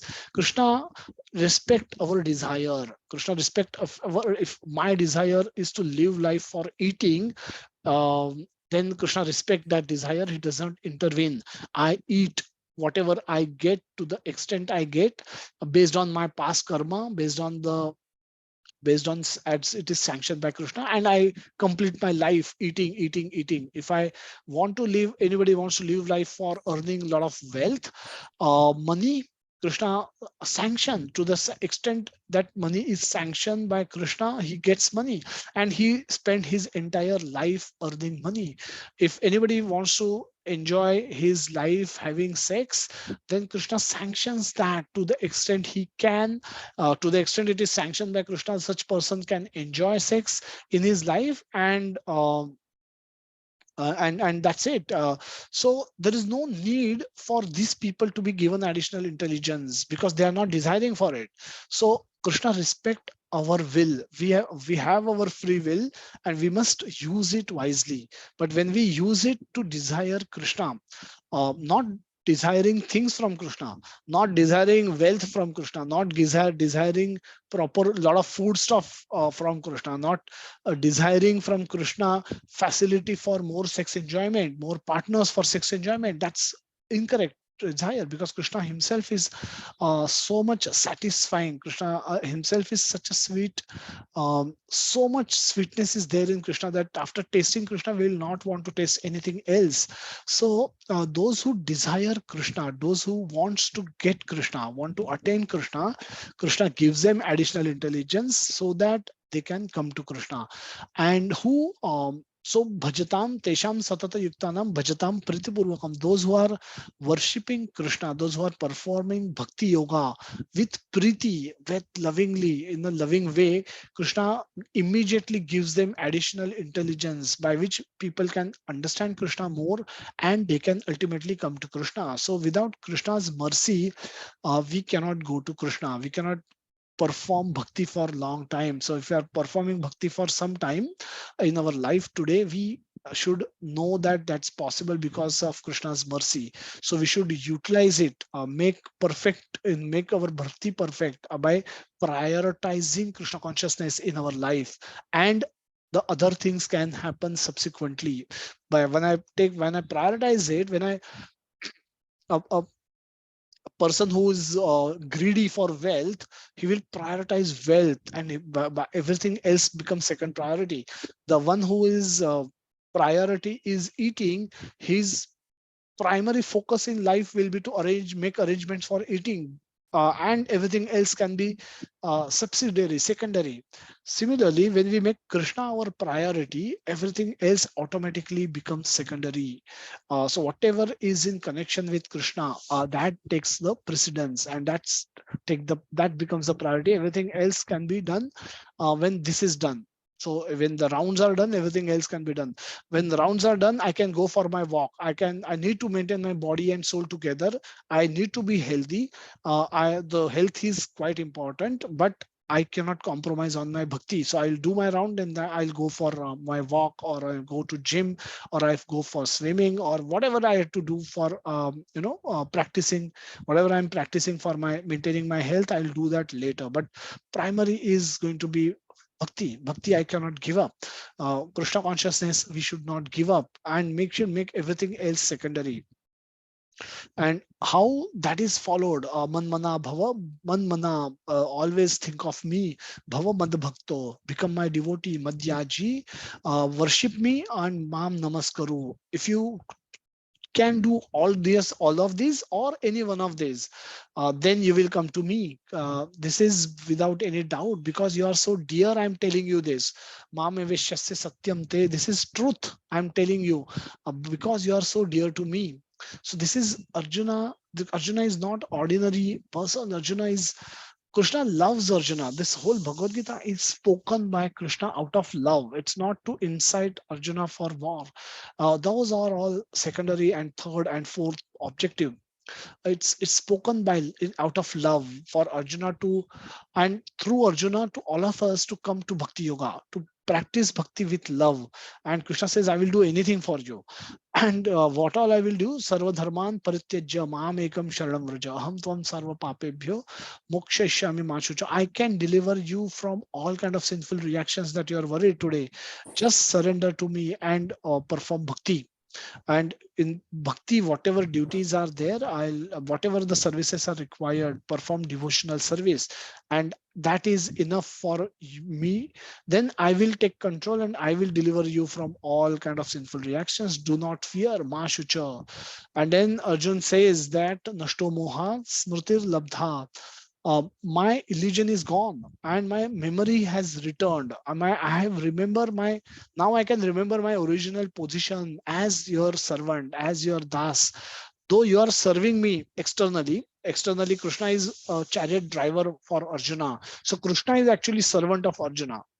Chariot drivers are our servant, and Arjuna is sitting in a higher position. Krishna is sitting in a lower position. He's taking care of those horses. He's feeding those horses. He's making those horses rest at appropriate time. He's guarding the Pandava army at night. So Krishna is actually acting like a servant of Arjuna. Why? Because Arjuna is devotee of Krishna. So Krishna, those who are devotees of Krishna, Krishna becomes their servant, doesn't mind becoming their servant. Now this is a reciprocal loving relationship that is there between Krishna and his devotees, and Krishna is revealing it through Arjuna. So Arjuna has now remembered that his original position is that of Dasa Daso Nidasa, that loving devotional service that he has to render Krishna. If service requires him to become famous, he will become famous by fighting a war and killing all the Kaurava army. If his service requires him to beg, beg to the by when Gopa friends were asked to go and beg in front of Brahmanas, they did that as a service as well. Krishna, whatever Krishna wants, we should be prepared to do. So they went begging to the Brahmanas' homes, asking that Krishna and Balaram are nearby. They are hungry. Please give us some food. They didn't felt ashamed for.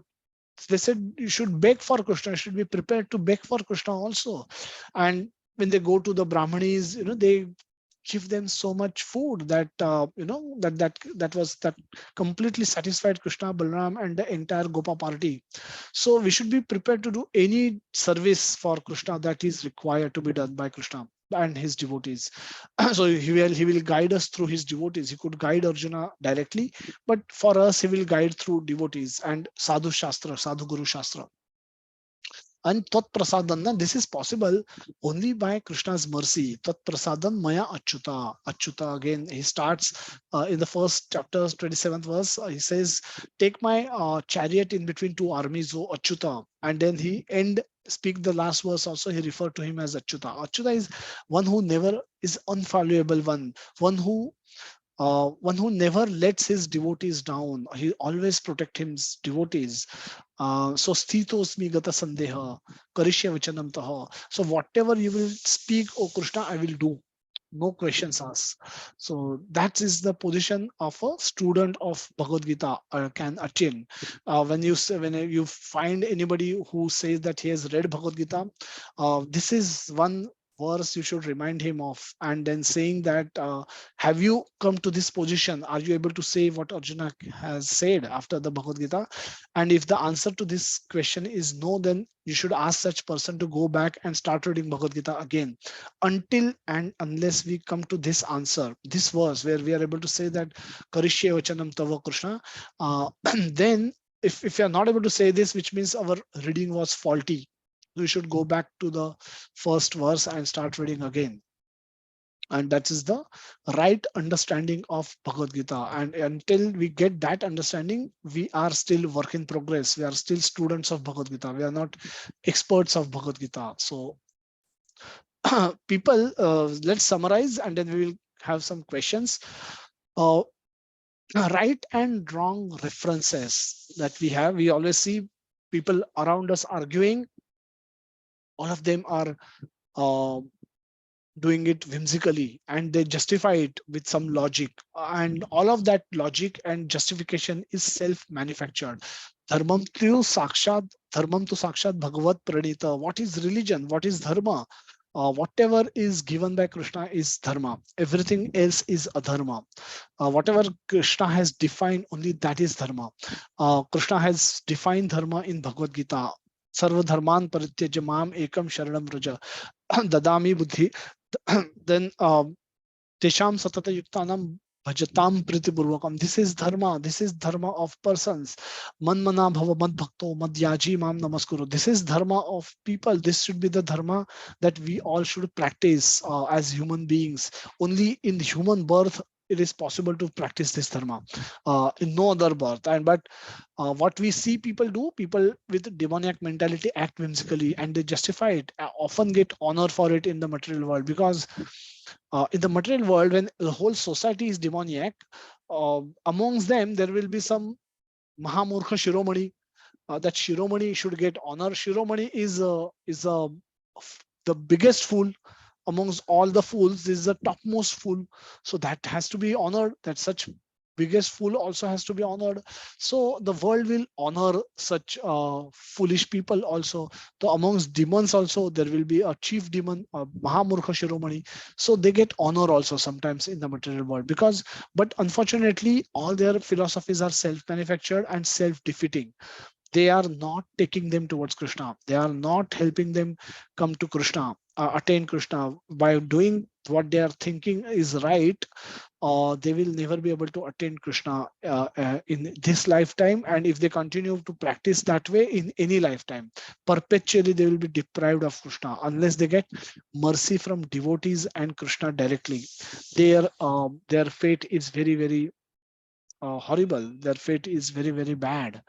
So when we operate along with such people, when we decide right and wrong using our discretion and not based on the scriptures, we often end up taking horribly wrong, immoral decisions at times in the name of freedom and liberty.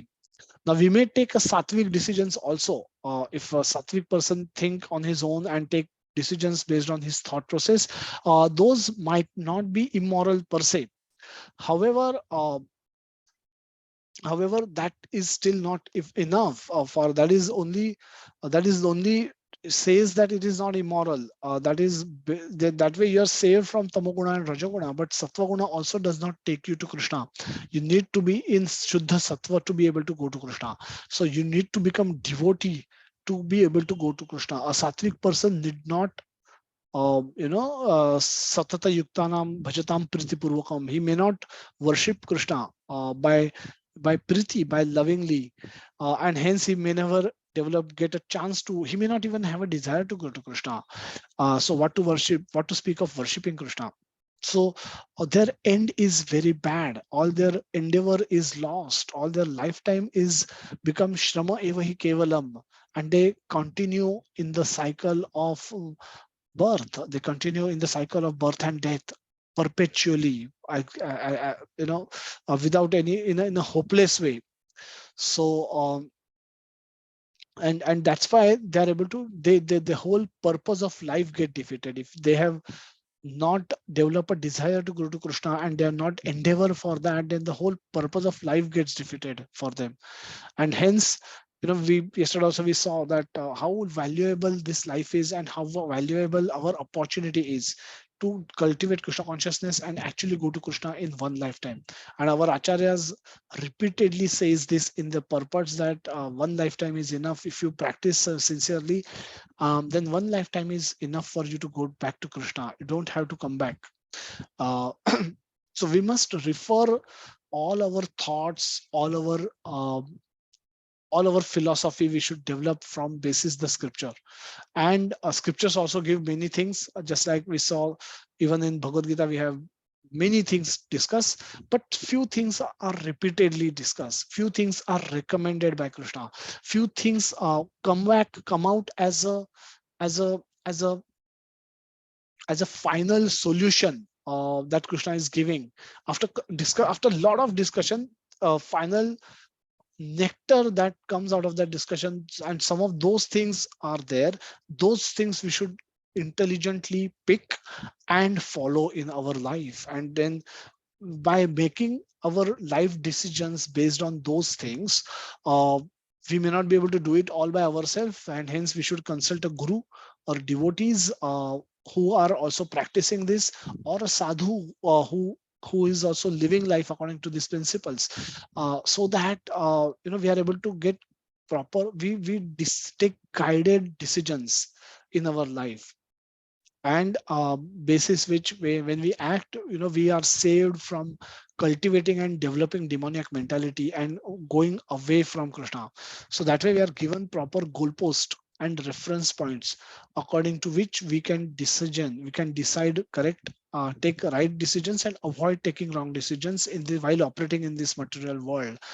How it helps, as I said, avidya and vidya both are required. As long as we live in this world, avidya has to be followed. We should know how to manipulate work of this world in order for us to get our living, to make our both ends meet, to live comfortably, so that we can practice Krishna consciousness wholeheartedly. To live comfortably, to practice Krishna consciousness wholeheartedly. So so while and to so this is our path on which we should be operating. We should not trip from this path. And when we take all our decisions based on scripture, they keep us on this path firmly. They don't let us drift from this path, and hence we will be able to attain our objective of human birth, of going back to Krishna at the end of our life. So this chapter is very important, and repeatedly it will highlight what all wrong things demons do, but it will bring you back to the point that scriptures are the correct reference point. Do everything according to the scriptures. Within scriptures also, there are few proper reference points which we should remember, and we should always take decisions basis those only. At times, even scriptures, people get lost. There is a verse in even Bhagavad Gita that hatova prapsasi swargyam jitva va mokshase mahim, that hatova prapsasi, even if you die you get swarga, and jitva va mokshase mahim. So even if you win, if you die in this battlefield, you will get swarga, and if you die, you will still enjoy the kingdom, unrivaled kingdom. So what is the problem now? This is not a instruction, this is the information. Krishna has spoken this verse, but this is not the ultimate instruction that Krishna is giving, that you enjoy in either way. Krishna says later you give up enjoyment. In fact, you should control your senses, you should control your mind and control your senses, and use intelligence to control both mind and senses, and concentrate on the most important activities of performing bhakti yoga, performing sadhana bhakti. And so that is the ultimate instruction which will come through different subsequent verses. But if somebody read this verse itself and they stop reading Bhagavad Gita, then they may end up getting a wrong conclusion from the same scripture. They will get a wrong conclusion that life is meant for enjoyment. Either in Swarga you enjoy superior quality sex life in a wealthy, opulent way, and or secondly, if you can't do that, if you can't go to Swarga, create Swarga on this planet, Bhuloka, and try and enjoy on Bhuloka to the best of your abilities and to the best of your capacity. But that is not the instruction. Krishna has subsequently, immediately the next verse, Krishna has refuted this argument and given him a better argument, that fight for the sake of fighting. And so this is how one verse, we can take a one verse view of Bhagavad Gita as well. It's very dangerous. So hence we should consult a guru. We should have learn Bhagavad Gita in consultation with devotees who have heard this from their seniors. And ultimately Prabhupada has given us a proper code of Bhagavad Gita. Right from proper purports are written in such a way that right from first verse to last verse, you never lose focus from Bhagavad Gita. And ultimate nectar, ultimate conclusion of Bhagavad Gita is presented in practically every purport of Srila Prabhupada. And hence, he doesn't let us deviate, even though the language of Bhagavad Gita might, the interpretation, plain interpretation of those Bhagavad Gita verses could mislead us if we only act on those verses. But Prabhupada, through purports, keep us on the right track till the very end. And that's how that's why we insist that you read only Srila Prabhupada Bhagavad Gita. Otherwise, there's a great danger that you may end up getting wrong conclusions. So this is all what we have for today. And so we again request everyone to join every day for the facility for hearing and chanting. And these are the two ways in which you can get connected. It's time for some question answer, or you can end today's session.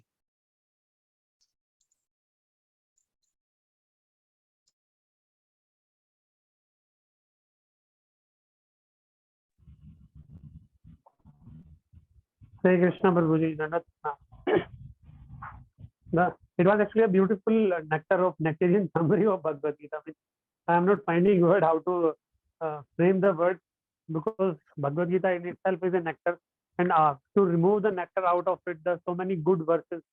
And the sentence you started the session with, like the conclusion that there is always a demon in everyone, and we probably either don't tend to find it, or we are not able to find it because of our false ego is standing just in front of us.